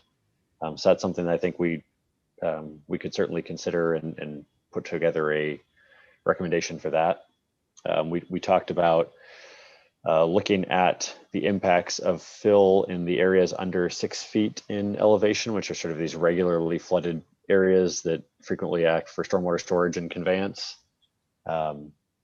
That's something that combines well with the Johns Island restoration plan that the city is currently performing, which we've kind of touched on Ms. Wharton's presentation and some of the project updates, where we have a National Fish and Wildlife Foundation grant. We're working with the Dutch components of the Dutch Dialogue Team, the Water Institute of the Gulf, who's also working on the comp plan with the zoning department, the planning and zoning department, to basically develop a more accurate map of where floodways and storageways are on Johns Island, both natural systems or near natural systems and modified systems, and basically identify those for preservation and characterization of impact. So I think there's a way to incorporate those things together to try to focus on eliminating the impacts within that under 6 foot zone in those flood and storage areas, especially where there's really excessive sensitivity to impact potentially on surrounding properties. We also talked about sort of along those same lines in the 6 to 10 foot elevation range, trying to find a way to preserve, not just to eliminate fill, but to almost go more Dutch dialogues than just the elimination of fill, and find a way to preserve existing forest canopy, existing ground cover, and limit the impacts on the most sensitive portions of those sites. And that's something I think that, again, we have a good sort of synergy there, especially on Johns Island, with the work that the comp plan is doing and kind of the water plan research, and the work that the stormwater department is doing on the Johns Island restoration plan, to try to develop an approach, whether it's a zoning approach or what the right approach is to limit that impact, whether it's clustering or whether it's some other type of conservation ordinance. And then lastly, we mentioned, this one ties into the stormwater design standards manual, that we did put a large focus on restricting and eliminating the negative impacts of fill in the new stormwater design standards manual, but it does not have much in the way of requirement on sites that are less than half an acre or on individual single family homes that are constructed. So that was something we also said that may be an opportunity to put more emphasis into the stormwater design standards manual, which is, we'll talk about in a second, is also due to come back to council for consideration, that adding some level of requirement in on those types of properties as well. It was originally something that wasn't addressed in great detail. It was, these are obviously lower cost development sites, generally lower levels of engineering that are put into those sites. And then there's always a trade-off of how much you drive up the cost of doing, individual single family home construction and small commercial site versus the protection that engineering provides. And I think, especially in some of these sensitive zones, I think we're seeing more and more that these are still continuing to be problems where many other things have been addressed in the new manual. So that's another area we discussed. And then I think that Councilman Griffin was very firm in his advocacy for making sure this doesn't sort of get tabled and not seen again. So we talked about potentially having bi-monthly updates to try to say, here's where we are on these ordinances and here's where we are on these processes, so that there's a clear continuity in the work that the staff is doing to prepare items for council consideration. I'm going to pause for questions at that point because it was a long and thorough discussion. I tried to summarize it, but I certainly didn't capture everything that we talked about. Yeah, Councilman Griffin, it was your item on the agenda. Do you want to? Yeah, it's obvious that there's a lot more work that needs to be done. We had a robust discussion at Public Works. Fountain and his staff are doing an amazing job of balancing priorities all over the city. And Church Creek is just one of many, but obviously it's a big priority. And I appreciate the support of all of you on council to continue to make it a big priority. One thing that I promised my district was that we would find ways to alleviate flooding and find ways not to build in compromised areas, especially areas where Mother Nature needs to remain wet and not be filled in. So I think that we're moving in the right direction. I really appreciate the robust discussion we had yesterday. And I would love it if we could keep this something that we could talk about every other month or so in Public Works, just to see where we're going and how we're going to tie in all of our amazing studies that we've done, as well as the comp plan, as well as the drainage plans and all of our stormwater design manuals and everything. There's so many different moving parts. Plan West Ashley. I mean, you could name projects and things all night long, but we've got to find a way to make all of these things work together. And I know that our Public Works Committee and all of the members of the City Council and you, Mr. Mayor, and our wonderful staff will find a way to make all of these studies work well together. So I look forward to that. Thank you. Councilmember Waring. Okay, Mr. Fountain, is that it? Are you all in? Just very briefly, Okay, Councilman Waring, the only other item was the stormwater manual, which I briefly touched on, that we had discussed a process. When that manual, and just as a refresher, when that manual was first passed by council, it went into effect July 1st last year. As it was passed, council asked us to basically take it for a test drive and then sort of report back on what were the strengths and what were things that could still be improved in the manual, because there were some significant changes that were made. So we talked in the committee about, again, I'll send out another memo about this to the council as well, but to gather any input other than what we've already received from council members over the last 6 months or so. Basically take that information, reconvene the stakeholder task force that we used to draft the manual in the first place, which is a really diverse group of members that represent a kind of a whole range of the different components of the industry, everything from developers, we had council members, we had attorneys, we had conservation groups, we had other regulatory bodies. It was kind of a really good working group. Take those items back, kind of talk about them with the task force, as well as some ideas that the staff has, hear from the task force itself as well to see if they have recommendations, and then kind of bring back a report on that information to the committee. I don't think we're going to get, again, a firm single recommendation from the committee. Or from the task force. It's again, a very diverse group of stakeholders, but talking about the pluses and minuses as they're seen from the different points of view, I think will have a lot of benefit. And then we can make recommendations based on that information at the Public Works Utilities Committee if revisions are needed or are recommended to the manual for council consideration as updates to that ordinance. okay. Thank you, Mr. Fountain. With that, we just had a discussion, a good discussion on the update, the proposed revisions of the underground district ordinance. So that's going to be coming in the future to council for a vote. Councilmember Shealy. Councilman Waring, thank you. I just want to be clear. We are not voting on this ordinance tonight for the fill for Church Creek. Is that correct? No, we are not. It was a discussion to be continued. Okay, thank you. Thank you. That's the extent of the report, Mr. Mayor. Any additional questions or discussion on any of those matters? And that's right. On the ordinance, we agreed to continue our discussion as it was evident there are many different ways we're going to be addressing the issue that Councilmember Griffin brought up of fill and build as Mr. Fountain just described.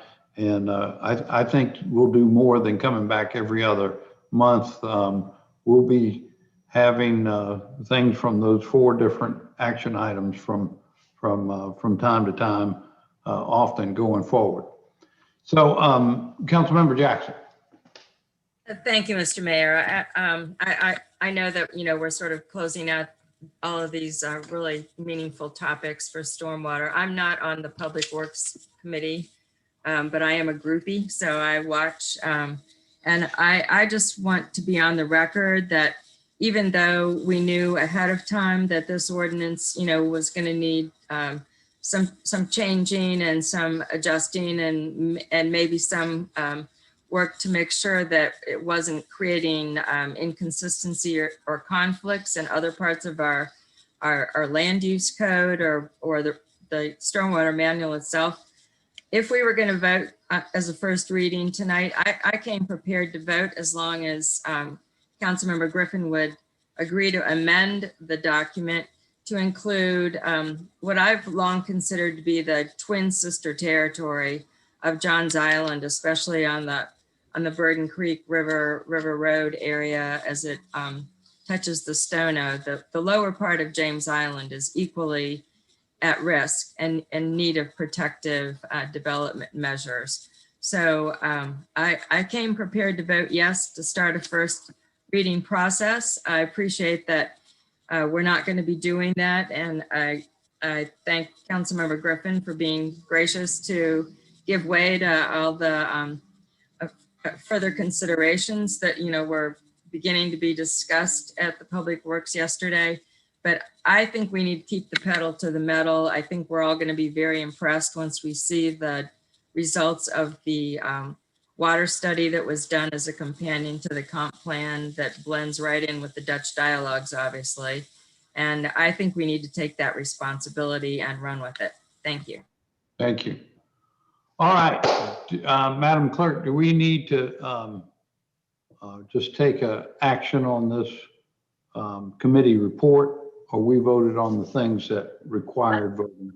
I don't believe so. I think we already voted on the resolution, and that was the only item that required a vote. Everything else, I think, was just information only. Great. God bless. Thank you. So next up will be our Committee on Public Safety. Councilmember Shade. Thank you, Mr. Mayor, members of council, Madam Clerk. The Public Safety Committee met at 1:30 this afternoon. We received from the Charleston Police Department the final report on the after action report following the May 31st riots of 2020. I can just go through this real quickly to give you some of the highlights of this. And if you want more details, I'm glad to provide that to you. But I'll just tell you this, that the committee received the preliminary report on October the 8th of last year, and then again on October 28th of last year. We asked the police department to come back with some additional information, in particular to engage the community as to damages and their experience having to go through this riot, particularly on the night of the 30th. We received an update on the number of arrests and the disposition of those arrests. From the May 30th event, there were 35 arrests made on 104 different warrants. And on the May 31st date, there were 46 arrests based on 52 charges. The other information that we got was a damage assessment. There were 136 visual surveys of properties along Upper King Street, Lower King Street, Market, Queen Street, Meeting Street, and west of King Street. the majority of the damage that those establishments suffered were restaurants, bars, convenience stores, hotels, galleries, tobacco shops, shattered glass, broken windows, graffiti, and fire. We received from an update and a report on the fire damage. There were 22 fires, and 20 of those were confirmed as being intentionally set. 2 were of unknown origin. There were 13 building fires, and then the rest were a variety of vehicles, dumpsters, and the miscellaneous. Based on the fire damage, the property damage was estimated at $2.2 million. Content was around just under $1 million. And the estimate of the property saved or protected was over $24 million, and contents over $3 million. On the police incident report, there was a total of 104 incident reports from property damage, including burglary, vandalism, arson, B&E motor vehicle, ATM machines.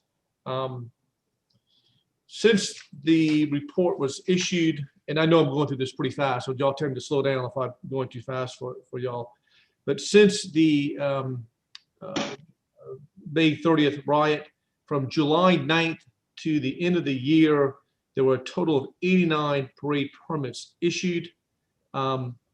We received responses from 28 individuals who contributed, and they provided some specific comments as to their experience dealing with this. Some of them were very moving. If you read them in the report, folks who were in restaurants or bars who were in great fear of their life and safety. I will tell you that the report is, while it's in its final stage, is a breathing document. The police have made certain adjustments that they needed to address. It is something that they will learn from and move forward with. That is a quick Reader's Digest version of all of that. Ms. Malloy is on the line. Chief Reynolds is on the line. The one thing I do want to emphasize that came out very clear with all this was the high level of cooperation between the police department and the fire department, the way that it should be, and the way that it should always be, as how they were working together. These men and women were, lives were, and their safety were on the line in protecting our community and putting out these fires. Also a high level of cooperation with other law enforcement agencies out there. There is a lot of work that has been done, and I think the chief will agree with me that will continue to be done in developing relationships with our stakeholders, our citizens, our business owners, our property owners, and our visitors to the community. That is a snippet of an 84-page report that I think I just handled in about 3.5 minutes. So Chief and Heather, y'all are on the line. Y'all been sitting around very patiently listening on to this. I want to congratulate them on a job well done. And the 3 captains who were a part of this, thank them very much for their role. And I'm available for questions and the chief is available for questions. And I think Chief Courier is also online as well. So the 3 of them are here if we have any specific questions for them. Thank you. Any questions or comments from council? We will, of course, forward you the report if we haven't yet. And I do think the motion from the committee, Councilmember Shade, was to recommend the acceptance of the final report. That's correct, Mr. Mayor. Second. I second. Any further discussion, questions? All in favor, please say aye. Aye. Any opposed? The ayes have it. Thank you, Chief and Heather and Chief Courier, for your work on this report, this final report, which we said not only talks about the events of last May, but also the lessons learned and the improvements going forward in command control, communications, and the other areas that they identified in the report. So thank you very much. Next up is our Committee on Ways and Means. Move for approval. Second. Any discussion? I do want to confirm it includes the amended agenda of the inclusion of the lease with MUSC for our COVID vaccination spot there at 180 Lockwood. Any questions? All in favor, please say aye. Aye. Aye. Any opposed? The ayes have it. Next is our bills up for second reading. We have Move for approval 1 through 5 with number 5 being amended. correct. We have items 1 through 5 with 5 as amended. Mayor. Councilmember, do we have a second? I second. Okay. Can I, sorry to interrupt. I have to recuse myself from item number 3 involving low-line housing LP Incorporated due to a conflict. So just want to note that on the record, but. Thank you. Thank sorry. you. Sorry to slow that down. Councilmember Griffin? Just as I did the last time around, I'm going to vote no for number 5, but I'll vote yes for the others. All right. Thank you. Any other questions, comments? All in favor, please say aye. Aye. With the Then no the nay. exceptions of one recusal on number 3 by Councilmember Appel and a nay vote on number 5 by Councilmember Griffin. And now for third reading and ratification. Second. Any other discussion? All in favor, please say aye. Aye. Any opposed? The ayes have it. So finally, we have a bill up for first reading that was a result of the small ad hoc committee that discussed bringing forward a code of conduct for council. Council members Appel and Del Chapo, whoever wants to take the lead on this. Yeah, I think it was, I was given that great honor. So the Code of Conduct Ad Hoc Committee, we met on Wednesday, February 17th, and I want to thank my co-chair, Councilmember Appel, and our fellow committee members, including the mayor, Councilman Seekings, and Shealy. Working through this, and with the help of Chip, we feel tying our oath of office to a code of conduct provides more seamless integration and consistency, so that what we agree to when we step into office, we agree to throughout our duration in office. We're all playing by the same rules, and us elected to office, as well as the public, has one clear piece of communication with which to refer. This also provides us a direct path to handle situations that may arise deemed to be in violation of our oath of office. And we felt it also eliminated the potential for what we most feared, which was elected officers kind of having it out for each other and bringing forth any violation they could muster, even something as benign as being a minute late for a meeting or speaking to a staff member as opposed to a department head, and thus us having to trigger lengthy and time-consuming processes, potentially calling of witnesses, etc. So I think and all of us agree that it's important to note that while certain speech and affiliations may be found in violation of our oath, we need to keep in mind to hold equally, if not more so, when an elected officer violates the law and is found to have done such. And we believe that with this code of conduct integrating our oath of office, we create a more level playing field and a process by which to investigate all matters which threaten the sanctity of our office. So with that, I will entertain a motion to approve the code of conduct. Question. Was that a motion? Question. I said question. Yes, sir. I was just seeing if we were going to get it on the floor for discussion. Is there a motion to approve? Yes. So, and a second. I'll second. And now to Councilmember Gregory. I read it and it raised some questions in my mind. It takes 3 council members, right, in order to determine whether or not someone intentionally did something, because I think that's the terminology. And I just don't see how 3 council members can determine someone's intent. The second part of it is, I don't see anything that says shall in here at all. Everything is may. And finally, I'm not sure whether or not, I think we already have those authorities under current ordinance. If you go to, let's see. If you go to the same division and you read through section 220,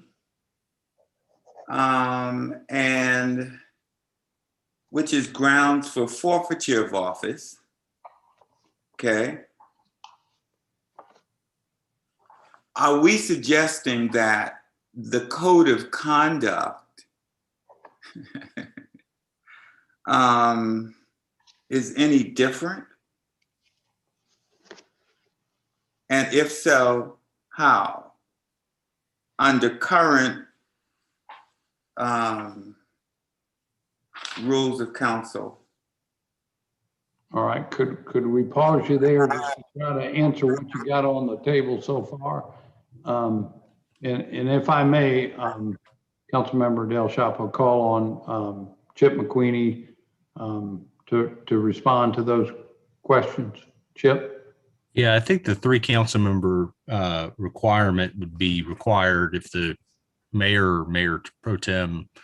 I think the first, if there's a violation and somebody raises it, and honestly, it's a variation of Robert's rules, but somebody raises it, it first be referred to the mayor or mayor pro tem if it is the mayor for internal conversation, or the mayor or mayor pro tem could recommend appointing a committee to investigate or sanction him or herself. The second level is, if we wanted it to go to full council, is to have 3 council members almost like sign off on the bill to raise the issue to council, in which case city council would then take action and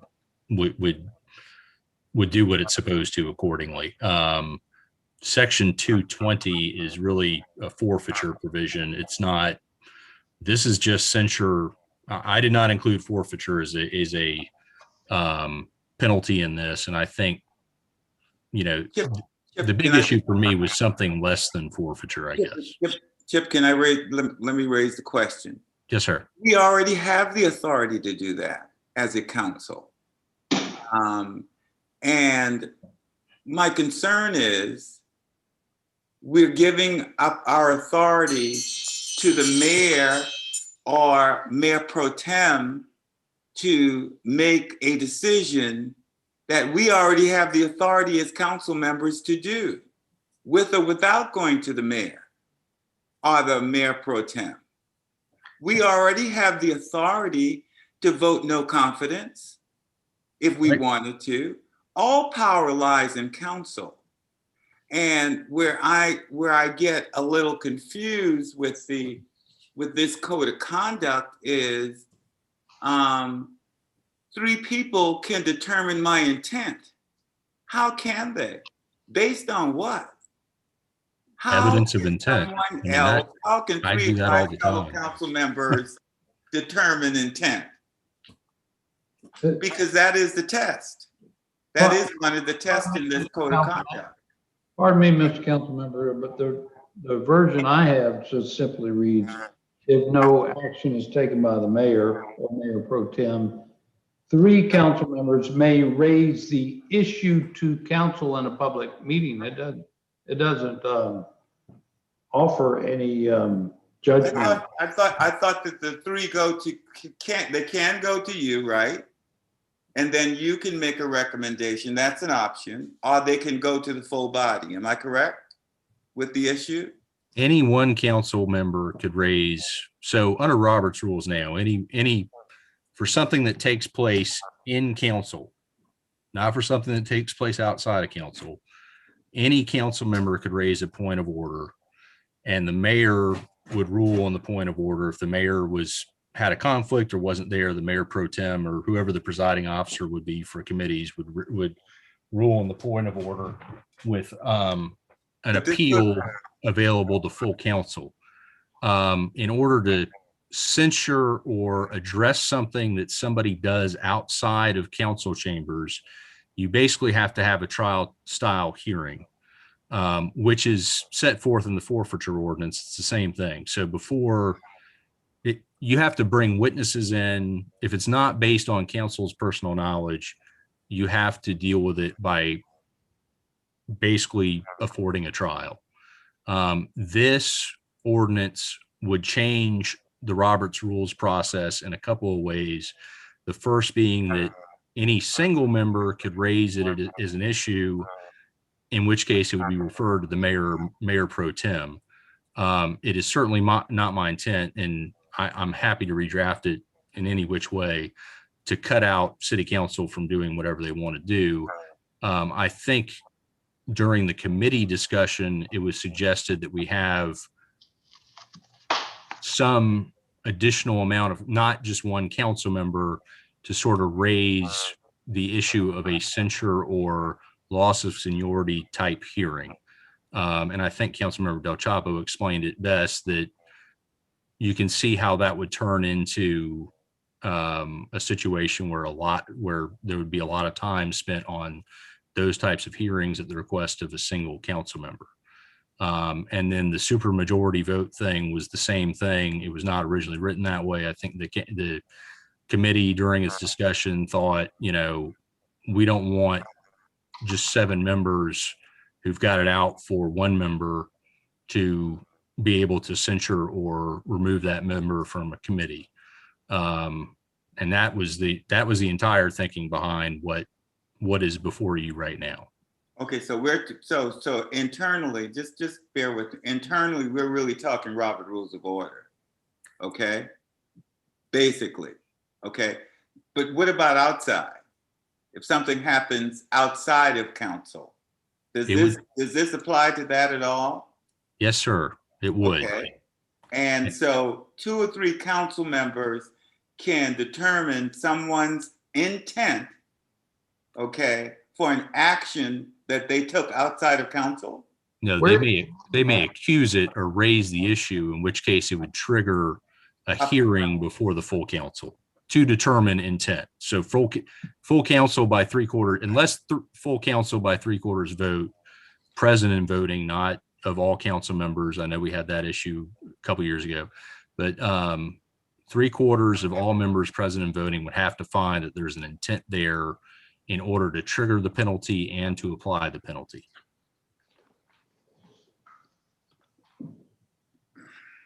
And none of that's covered under decorum. There are specific things that are covered by decorum, but not the oath specifically. I think, I wrote, and I'm sure several of you looked at it, I wrote like a 5-page ordinance that listed specific things. My recollection is that I don't know if it was the committee or who it was, but there was concern that if we're naming so many things that you're going to have to look for a specific accusation versus something more general, not too general, but more general, like the oath of office. I think the question was what language to use, and in finding a general standard. And we went to the oath of office, which the first half is prescribed by the Constitution. The second half is prescribed by state statute. So that's so we'll be able to determine whether or not someone's not carrying out their oath of office. Yes, sir. Well, That would be up to council. Yes, sir. I mean, if nobody raised it, then nobody raised it. But this would be the process if somebody raises it. Yeah, because there have been things that have happened in the past that I think is broken a person's oath of office. But okay, I'll leave this time for other people. I don't have any comments on that one, Councilor. And I think just to piggyback on what Councilman Gregory just left us with, that's exactly what we're doing here. We're trying to give ourselves a process by which to carry through, we believe a violation has occurred, a violation of the oath of office has occurred. This gives us a process to carry through to deem to find if a violation did occur or not, that we didn't have a process before. And so things might happen and, it just kind of got tossed aside, whereas this gives us a more defined way in which to handle occurrences. That's our goal.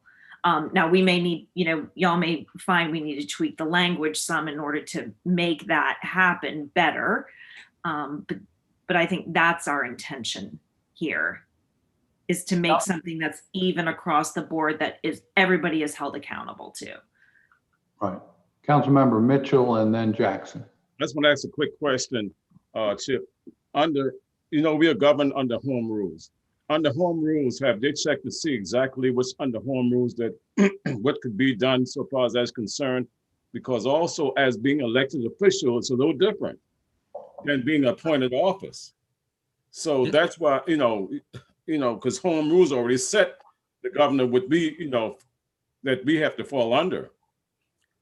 Yes, sir. And I wrote in the ordinance a section that basically says, this doesn't trump any other, state ethical laws. There are some local ordinances that might apply in certain situations. There's certainly the forfeiture of office statute that may apply in some circumstances. And I think Robert's Rules has some substantive provisions, but Robert's Rules, the process really presupposes that that the bylaws of the organization set the standards that will be violated before that process is triggered. So the code of conduct, the violation of the oath itself is important, and that Robert's Rules really wouldn't serve that purpose in and of itself. I'm confused. I answered like 3 questions at the same time. It's late. Councilmember Jackson. I'm confused, I'm telling you. I'm confused. Very confused. Mr. Mayor, thank you, Writing Task Force and Mr. McQueenie. I'd like to know, was there any discussion, or how do we determine and define when representing the city and agreeing that we're going to follow our oath of office? Yeah, there are specific standards in other cities, sort of code of conduct itself, about when delineating when you're representing the city and when you're not, and you almost have to have permission to represent the city. But I think the process is set up so that those are findings that have to be made by city council. That the evidence has to be 3 people can accuse. Well, 1 person can accuse, but to get it to a hearing, 3 people can accuse. And then it's up to full city council to hold the trial and to actually make those findings based on the evidence submitted during that trial, which is like you would have during a forfeiture hearing. That contemplates a trial style hearing, and that's just it's a due process issue. All right, anybody else? So what, can I just ask a follow-up then? So follow up. on the basis of what you just said then, Mr. McQueenie, so there's a very narrow definition then of when we're representing the city that this whole procedure would apply to?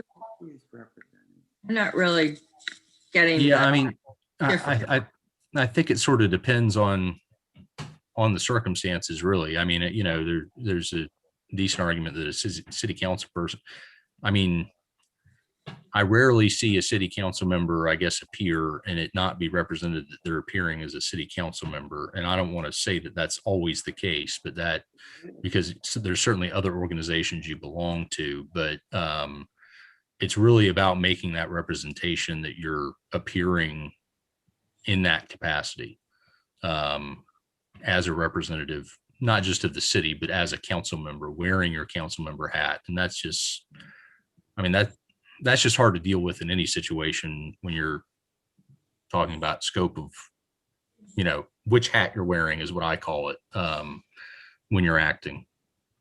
Well, would that apply? And I'm not trying to, you know, like get you on the hot seat or anything, but would you say overall that would apply to our use of social media when we're representing ourselves as council members on our Facebook page or on some other, you know, a social media production, that if it's known that we're writing as a council member, would that be an example of we're still representing the city? This is sort of a lawyer going, you know, my problem is I would want to get into the facts. What are the circumstances under which, you know, you set it up, you're writing it? Is it council member so-and-so, or is it, you know, just so-and-so? You know, the fact that you are a council member doesn't necessarily mean you're representing the city, but there are certain things that people do that where they're clearly doing it as a council member, and there are other situations where they're not. And I just think that's going to turn on the circumstances in each individual case. All right, let's move on if we can. Councilmember Waring and then Shade. Sorry. I disagree with the ordinance, and let me tell you why. It's definitely anti-minority. It doesn't matter whether you're the only Jewish member on this committee or the only African-American on this, I say committee, I apologize, council. There was a time when this council was 50-50, 50% African-American and 50% majority. With the demographics moving as it is in this city, I don't know what the districts being redrawn, we may end up with 2, maybe 1 African-American on this very council that you all serve on come next January. I hope that's not the case, but that could be the case. So when you get a councilman, I'll use myself an example, that push against the norm, just as I did with the low line thing. That's not a popular thing to do. When you taking against something that's popular and pushing against and asking for accountability among a group of people who they certainly see themselves as accountable, maybe not in the light that when we look at it from transparency, spending taxpayers' dollars, but they are honorable people, and I know they are, but in the sense of the process we have to go through, the bid process, the checks and balances that we take for granted, but we know to be the process. I think when you have public service, certainly you call to, you don't do this for the money. You do it because it's a higher calling and you want to give back to your community. There are a number of times that, and I'm gonna use some past things. I'm gonna use the mayor as an example, and I'm gonna use Councilman Griffin and Councilman Brady. And I'll tie it back in to show you how positive things can be. When the issue came up with the probate court and with Mayor Tecklenburg and the lady that he was trying to help as a family person with her finances, errors were made. The judge actually removed him. There wasn't one discussion on council about that. There was no motion brought to council on that. The mayor put out information, explained himself, and yes, he was removed, stepped down, whatever combination. We could have put a motion on the floor of no confidence. As a matter of fact, I'm gonna tell you the quality of the people on the council. We had 2 people on council that actually ran against the mayor. Did they use that as fodder at a city council meeting? They came to a city council meeting and did the people's business. They didn't put a motion on the floor to try to embarrass the mayor. You'd be surprised how many of us have talked to people, in particular in the African-American community, and given additional explanations that the mayor doesn't even know about when we stood up for him in that regard. My wife's best friend in life, is the godchild that Mayor Tecklenburg had on his radio commercial. We did not demean the mayor at council. Councilman Griffin made a mistake. He's apologized for it. He's certainly paying for it every meeting at citizen participation. There's members of the public that come to admonish him. He apologized to his district. He apologized to all of us. And yeah, this will lead us to knee-jerk governance, because I would believe if we had something like this in December, we probably would have had 3 people that would have gone to the mayor, and we'd already have a committee set up, and we'd have had that tough conversation instead of doing the people's business. That's what we get elected to do the people's business, not get in arguments and ugly conversations with one another. Councilman Brady made an error. He owned up to it as a man. He owned up to it in the community. He apologized. He didn't stretch it out 2 years and go to court at 4:30 on Friday when nobody was paying attention. This is the first time he's hearing this. I respect the intentional fortitude that he stood up and said, I was wrong, and I'm going to take corrective action. And he's doing that. He's apologized to his people. It wasn't necessary for him to apologize to us. He comes here and he does his work on behalf of his people.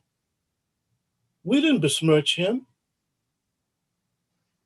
This is going to lead to, instead of decorum, listen, we have harsh debates on pro and cons of an issue, and that's fair. But what if this is going to be done, is this going to be used to smear somebody eventually and used as campaign fodder in a campaign? Campaign times will come. We don't need to extend the political campaign to the public square of city council. One of the best things of citizen representation is local government. You cannot go to Washington, D.C. to get your ditch cleaned. You can't go to the U.S. Senate to get your trash can replaced. I think this is a knee-jerk reaction. If we break the law, the governor steps in. State law takes care of that. So we don't need to take care of that. And if we haven't broken the law, and we broke the faith with the public, if you look at the organizational chart of the city, it says citizens, city council, and the mayor. And this is the reason why it's that way. We're responsible to all the citizens. They put us there. The reason council comes next is because it takes a quorum to conduct the city business. And then the mayor's chief executive officer and everybody that answers to him flows through that flow chart. We're getting away from that. We're really getting away from that. We could have had a vote to admonish, to denounce, to whatever we wanted to do, to the mayor or to Councilman Griffin or to Councilman Brady.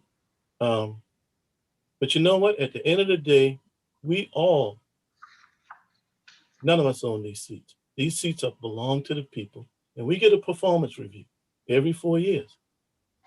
The mayor came and explained himself, painful as it was, and you know what? The people gave him another opportunity to serve as mayor. They didn't come back and say, we need to have a referendum, we need to have a code of conduct. No, they didn't do that.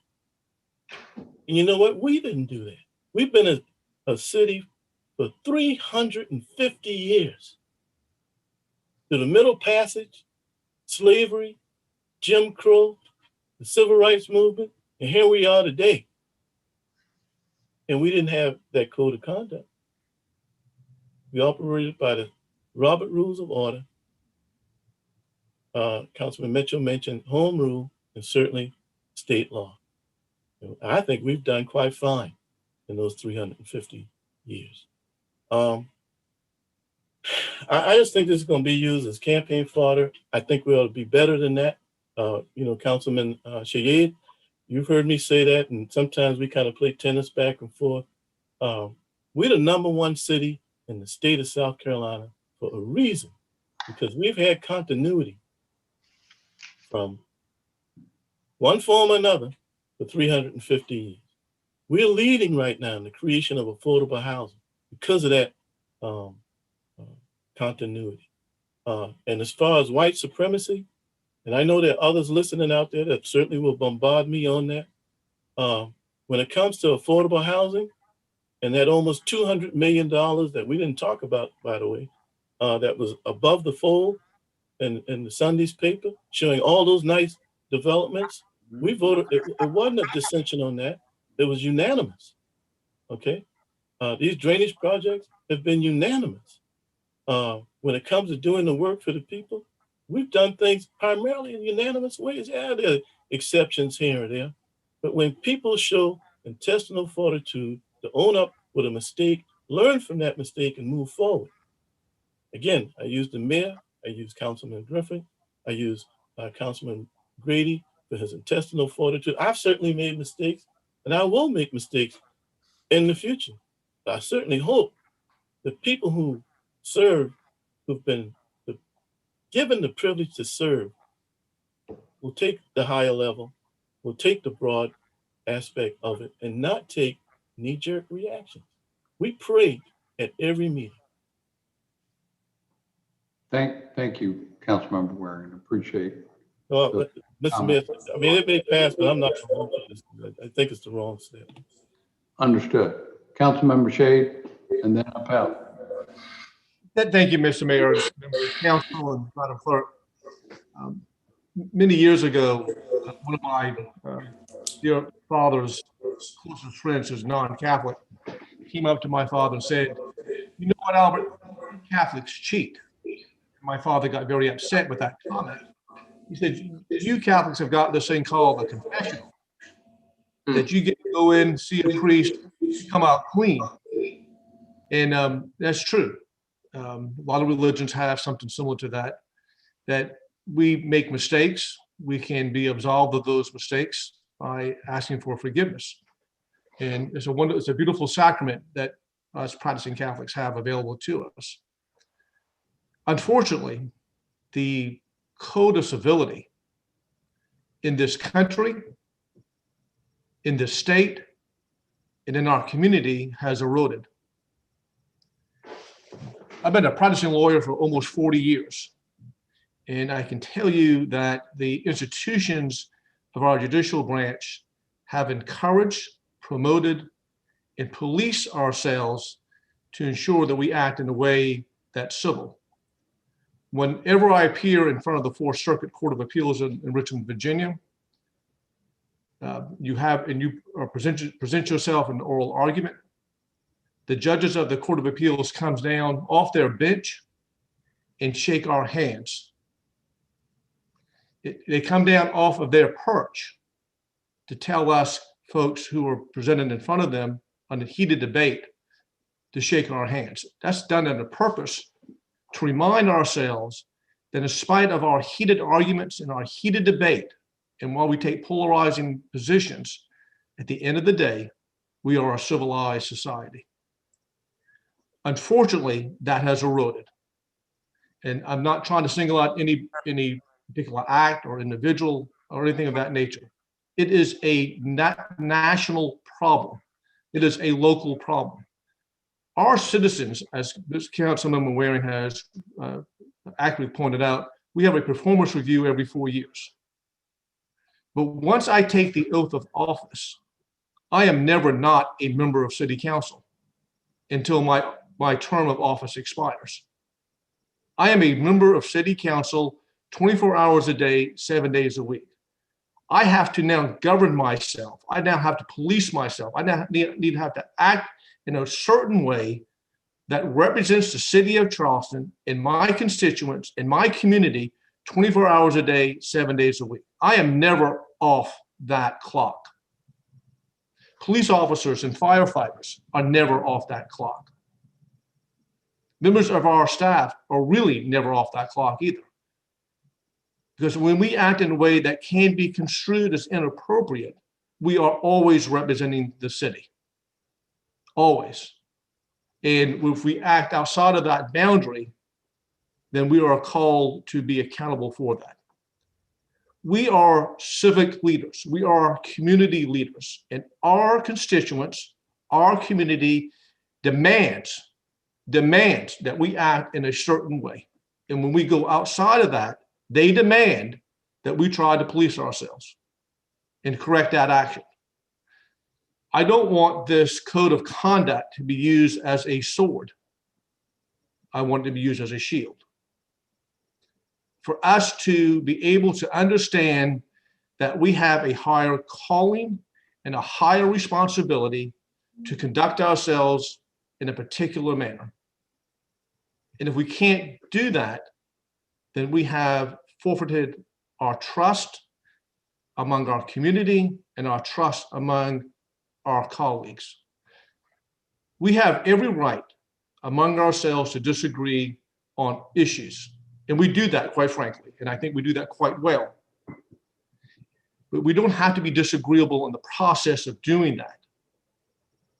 And this code of conduct provides a very narrow perimeter, a very narrow border, a very narrow set to tell us that we have a certain responsibility. It's a reminder, quite frankly. I wish we didn't have to do that because, as Councilmember Warren has pointed out, the 350-year history of this community, we didn't have to have this before. But events have changed on this global world of ours because now the world has shrunk from digital communication and social media and everything else. It has shrunk. And because of that, things travel faster and more quickly, and people can comment about one another in a way that we were not accustomed to 350 years ago. I'm sorry we have to debate this. I'm sorry we have to bring it up. But we do. It's to me, this is not a haphazard reaction to something or a particular sort of circumstances that have occurred. It is accumulation of things that we need to be addressing. I think the ordinance can be tightened up a little bit. I think it can be clarified a little bit because I get somewhat confused, like Councilmember Gregory has pointed out. But at the end of the day, I think we have to show the world that we are a light, we are a beacon, that we're going to hold ourselves accountable, and we're going to hold ourselves responsible for one another. Thank you, Mr. Mayor. Thank you. Councilmember Appel. Thank you, Mr. Mayor, and thank you, Councilman Shade, for those strong words. I think you stole a little bit of my thunder there. Want to first give a shout out to my co-chair, Councilmember Del Chapo, for her hard work on this. And she had the best idea ever, which was to take a 8-page code of conduct ordinance, which was really well written and a great piece of legal work, Chip, don't get me wrong, but to condense that down into about, a page and a half or so by pegging the standard to our oath of office, I think was just a masterstroke. So hats off, Councilmember Del Chapo, for that. Guys, this is about personal responsibility and checks and balances and accountability. And I want to just say something here to sort of put this into context. And the United States Congress has a censure mechanism. The South Carolina General Assembly has a censure mechanism. Local governments throughout the state of South Carolina have exactly what we're talking about putting in place. I'm shocked that we don't have something like this in place currently. Lawyers, for crying out loud, have a code of professional conduct where we can receive reprimands and all kinds of other sort of discipline if we do something wrong. And it's not just, the stuff that rises to the level of disbarment where you're thrown out of the profession. I mean, if you act up at a deposition or you send a real nasty email to another attorney or somebody else, you can be censured. You can be reprimanded by the state bar. Surely the city of Charleston can hold itself to a standard higher than lawyers and politicians in Washington, D.C. and Columbia, for crying out loud. We absolutely can help hold ourselves to a high standard. In other words, what we're proposing right now is not some sort of thing that we're making up that has no precedent. We're the outliers right now. We need to have a code of conduct. As additional precedent, while some other folks were chatting, I briefly Googled two words: Charleston and censure. Here's what popped up. Tom Rice, United States Congressman from District 7, censured by the South Carolina State Republican Party for his vote to impeach Donald Trump. Our political parties are censoring people. The General Assembly censured Governor Sanford back in 2010. I'm just reading off of the Google results here. The Republican Party in Charleston County censured Lindsey Graham in 2014 for being too liberal. They were going to censor him in 2021 for apparently not doing enough. I thought he did a heck of a lot for Trump. They ended up backing off that. This is something that's done. It's a way for a body or an organization to police its ranks, to set a standard, to hold people accountable. This is about personal responsibility. This is about holding people accountable. It's not something that's completely foreign. But that all being said, this is not what we were put here to do. This is not stormwater. This is not affordable housing. That's the important stuff. However, it's unfortunate. I share the regret and lament the fact that we're having to do this. But guys, we all went through last year, and there's no need to dredge up instances and things of that nature. But I want to say something about the slippery slope argument, because that's a serious concern about this idea that this is just going to create this mechanism that people are pulling on the lever every time there's some petty disagreement, things of that nature. First of all, we've put in mechanisms in place in this ordinance to prevent that from happening. So for example, there's an enormously high standard to actually convict and actually formally take an action. That's a 3/4 vote of council. That's 9 council people. I'm not great at math, but by my count, because I'm assuming the person, that's the subject's not gonna be allowed to vote. That's a very high standard. I'd be open to an idea where it takes more than 3 to bring it on the floor. I think maybe a 50% vote to do it. It's just another mechanism to make sure that this power is sparingly used for those rare circumstances that arise from time to time. So I'm all for that. And to just briefly touch on some of the examples that Councilmember Waring raised, if you have a situation where somebody does something wrong and is contrite about it and does the right thing, there's no way this process is going to be initiated, right? I just don't see that. I just don't see that happening.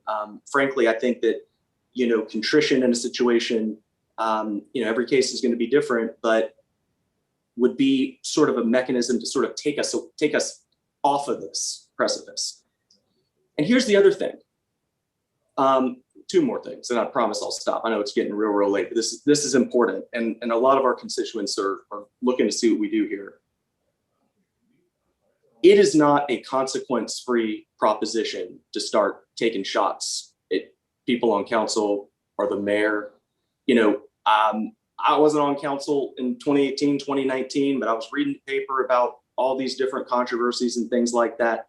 A lot of people that were stoking those fires and championing and rallying those troops aren't around anymore. They're not on council anymore. All right. If you pick fights like that and you spend a whole lot of time and energy and airspace doing that kind of stuff, you better be prepared for the consequences from the constituents. So in other words, there's going to be a check on us from doing this from our voters. If we go on, just witch hunts and silly stuff about business cards and all this kind of stuff, if we start playing those games, there'll be ramifications for us. That's one thing. Also, let's not act like there aren't already these sort of pot shots and things that are happening all the time on council. This at least provides a mechanism.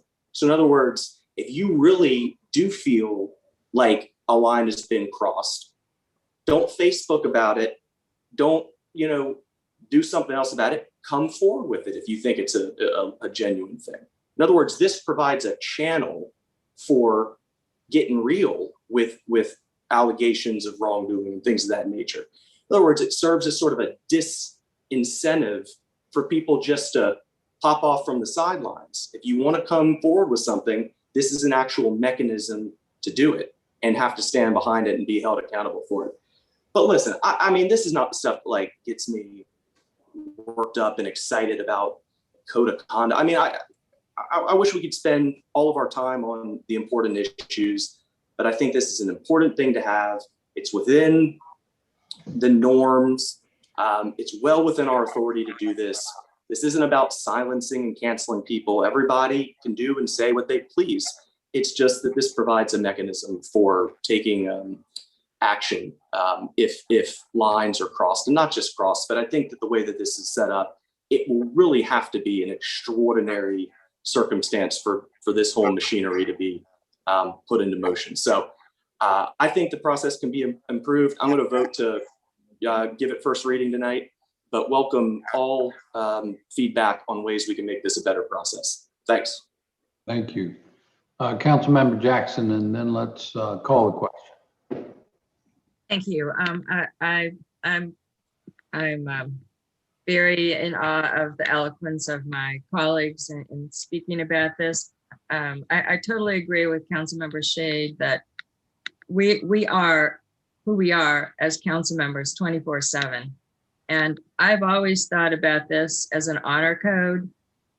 I went to a public college that was the first thing you did. Your first day in freshman orientation was study the honor code, talk about it in a small group, and then sign your name.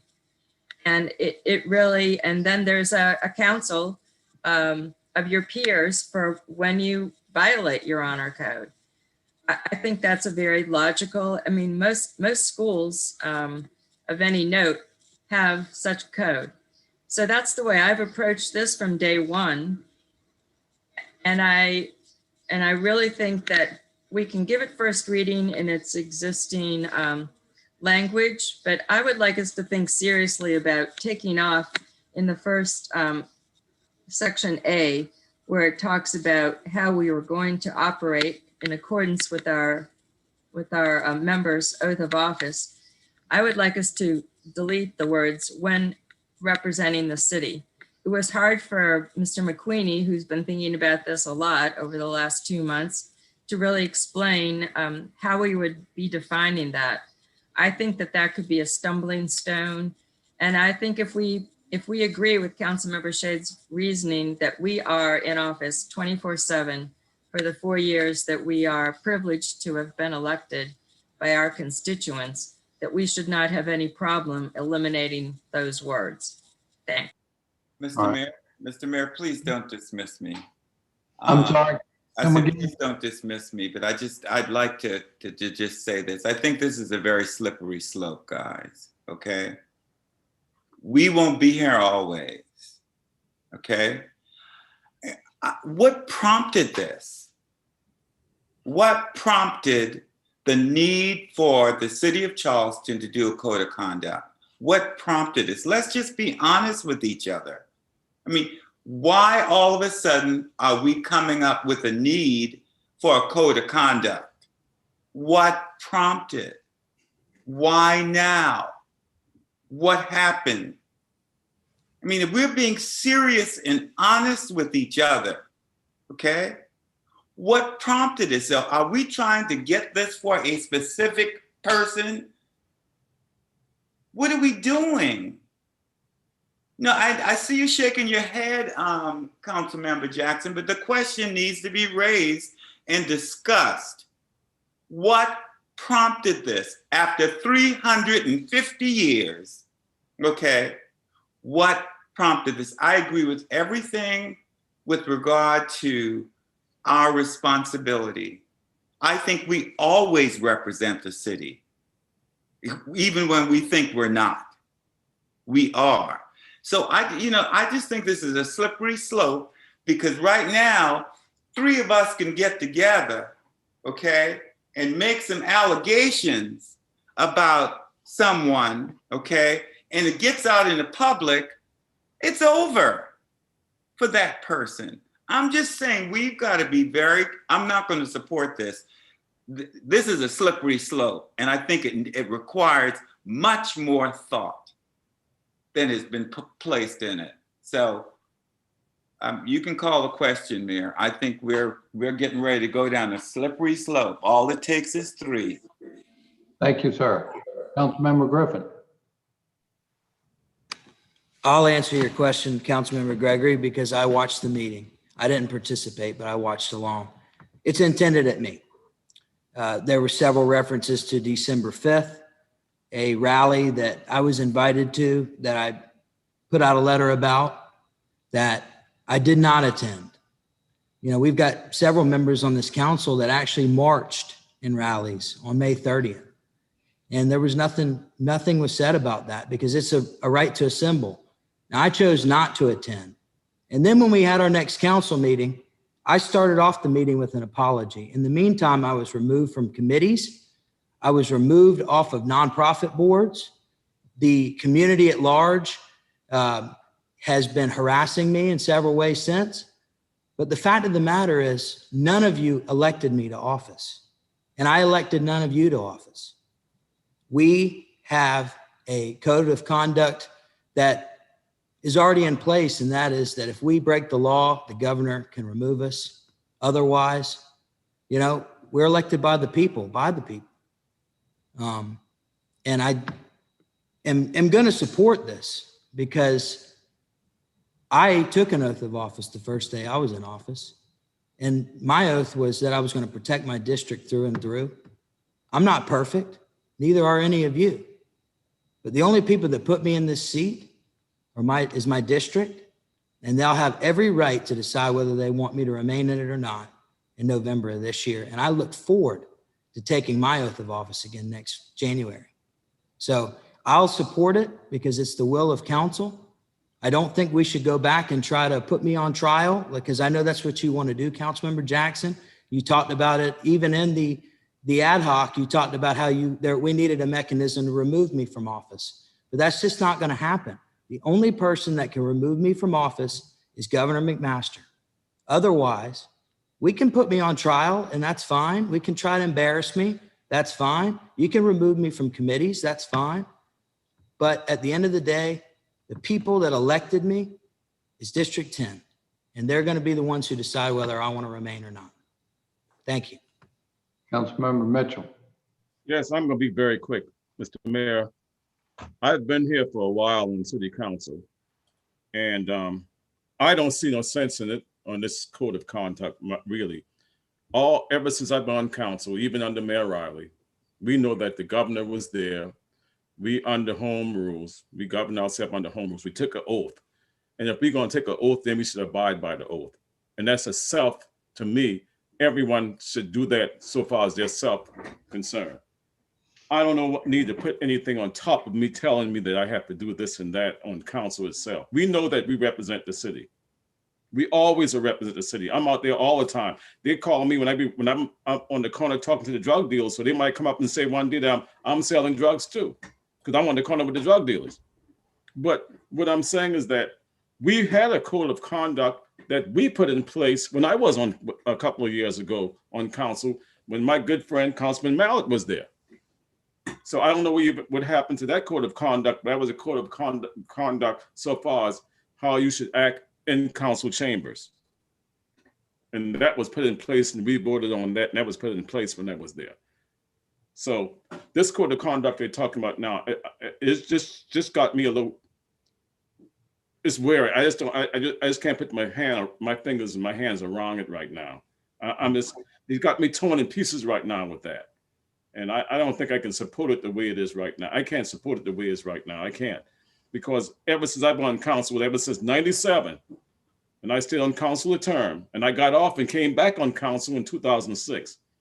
Never had none of these things going on before. We had a lot of problems, but never had nothing like this to put a code of conduct to tell me how you should act when you know how you should act because you took an oath on the Bible itself, if you believe.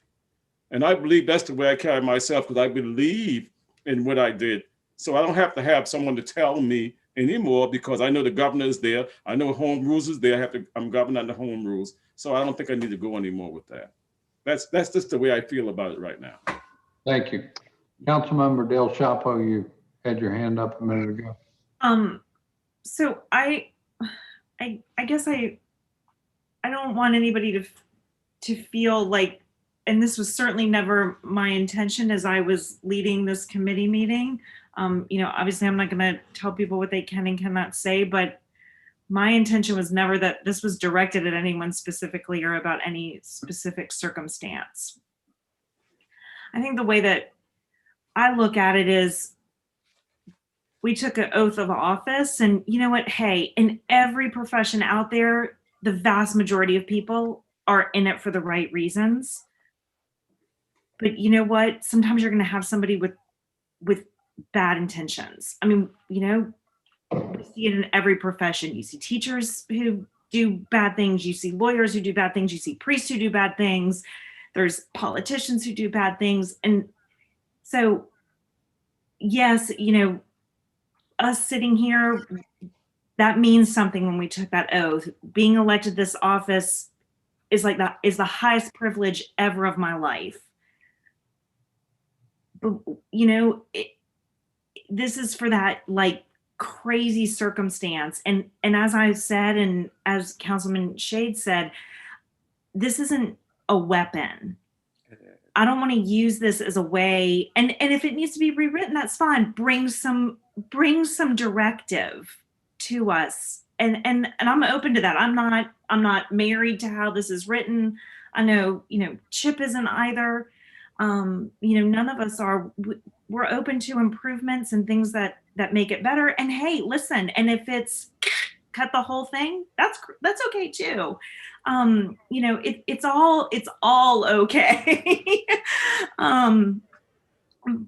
But I think that in a 24-hour news cycle we now live in, and social media, and we're just constantly bombarded, and people have asked us for this. So the reason we're doing this is because it was asked of us. It was asked of us by those people who elected us, which was how this discussion first came about, to the best of my recollection. I could be remembering incorrectly. So I hear all the concerns, and they're valid. And we can certainly work through this, or we can can the idea altogether. Either way, right? Who do we have to explain that to? We have to explain it to the people who elected us. There's going to be people who are out there who are going to say, why the heck didn't you vote for this? Do you not think that you should be held up to a standard? And then there's going to be other people who say, why did you vote for this? Are you trying to, nitpick at each other? Whatever you do, 50% of the population doesn't like you. So, I think when I look at my intention, and as I was coming to this, was to get us all on the same playing field. And if there's unintended consequences from that, then let's work through those. And I'm more than happy to. I liked tying it to the oath of office because it's something that we all have done. We all said the exact same words. The public knows it. Again, I'm trying to create a very level playing field. I personally, Councilman Waring, I don't, as a minority, certainly more than 1/6 of the population is woman. To Councilwoman Jackson and myself, just more than, y'all be 25% of the population is African American. There's more than 1/12 of the population who's Jewish. I don't see where this targets minorities. If it does in some way and I'm missing it, my God, please tell me that, that's not. I came to this with the purest of intentions, and am and I'm wide open to whatever the will of the majority is, whatever that is. I wanted to say that because things are being thrown around, and it was not where I came to this with my heart and with my head. So I just wanted to clarify that, and I don't know if that helps make anyone feel any better. It made me feel better. I'm glad of that. I am glad of that. Okay, Councilman. Mr. Mayor, can we call the question? No, I'd like to have one more thing to say. I spoke once. I'd like to speak. A minimus, please. I'm tired. Councilmember Wade. No, I understand. I think, I believe you, Ms. Del Chopper, your heart is in the right place. I really do. But this will be the first time where the collective voice of 100% of the African Americans on city council isn't going to be heard. It's going to be pushed through with a political vote. With all due respect, Councilman Appel, you're right about the professional code of conduct with attorneys, CPAs, even financial advisors. But the examples you brought up, I'm going to say like I do with Peter, you can do better. Tom Rice, that was a political decision. Lindsey Graham, it was a political decision. And that's the piece where that political piece to shame or embarrass or censure is the ugly part. That's the ugly part. And that's what we're setting ourselves up for right here. I know your intent too, Councilman Appel. If you can make it better, and I believe you can, and Ms. Del Chapo, if you think you can make it better, why on earth would we give it first reading? Why would we do that? Best I thought I could. No, my point is, if you think you need to put better work into it, it's a political decision not to listen to the collective voice of the African Americans and do it anyway. Because we got the votes. Because that's where we're headed. And that's the beginning of the shame of something that shouldn't be done if we can make it better. With that, I'll end it. But again, I think you will find this will be the first time, Mr. Mayor, in your term as mayor, it'll be the first time in almost my 10 years on council. Councilmember Mitchell and Gregory, you've been here longer than I, you can speak for yourself, where 100% of African Americans would have voted different on the subject, in particular on something like this that's subjective. I appreciate the opportunity to speak a second time. Thank you. Let's call the question. Councilmember Griffin, what would you like? I would love an opportunity just to say one more thing, just because. Yes, please. Regardless of the intentions, and I do believe you have the best of intentions, Councilmember Del Chapo, that the situation, the December 5th was mentioned over and over and over again in your ad hoc. And all I can say is it just seems like this is a witch hunt. And honestly, we talked about this back in December, how we weren't going to make it retroactive.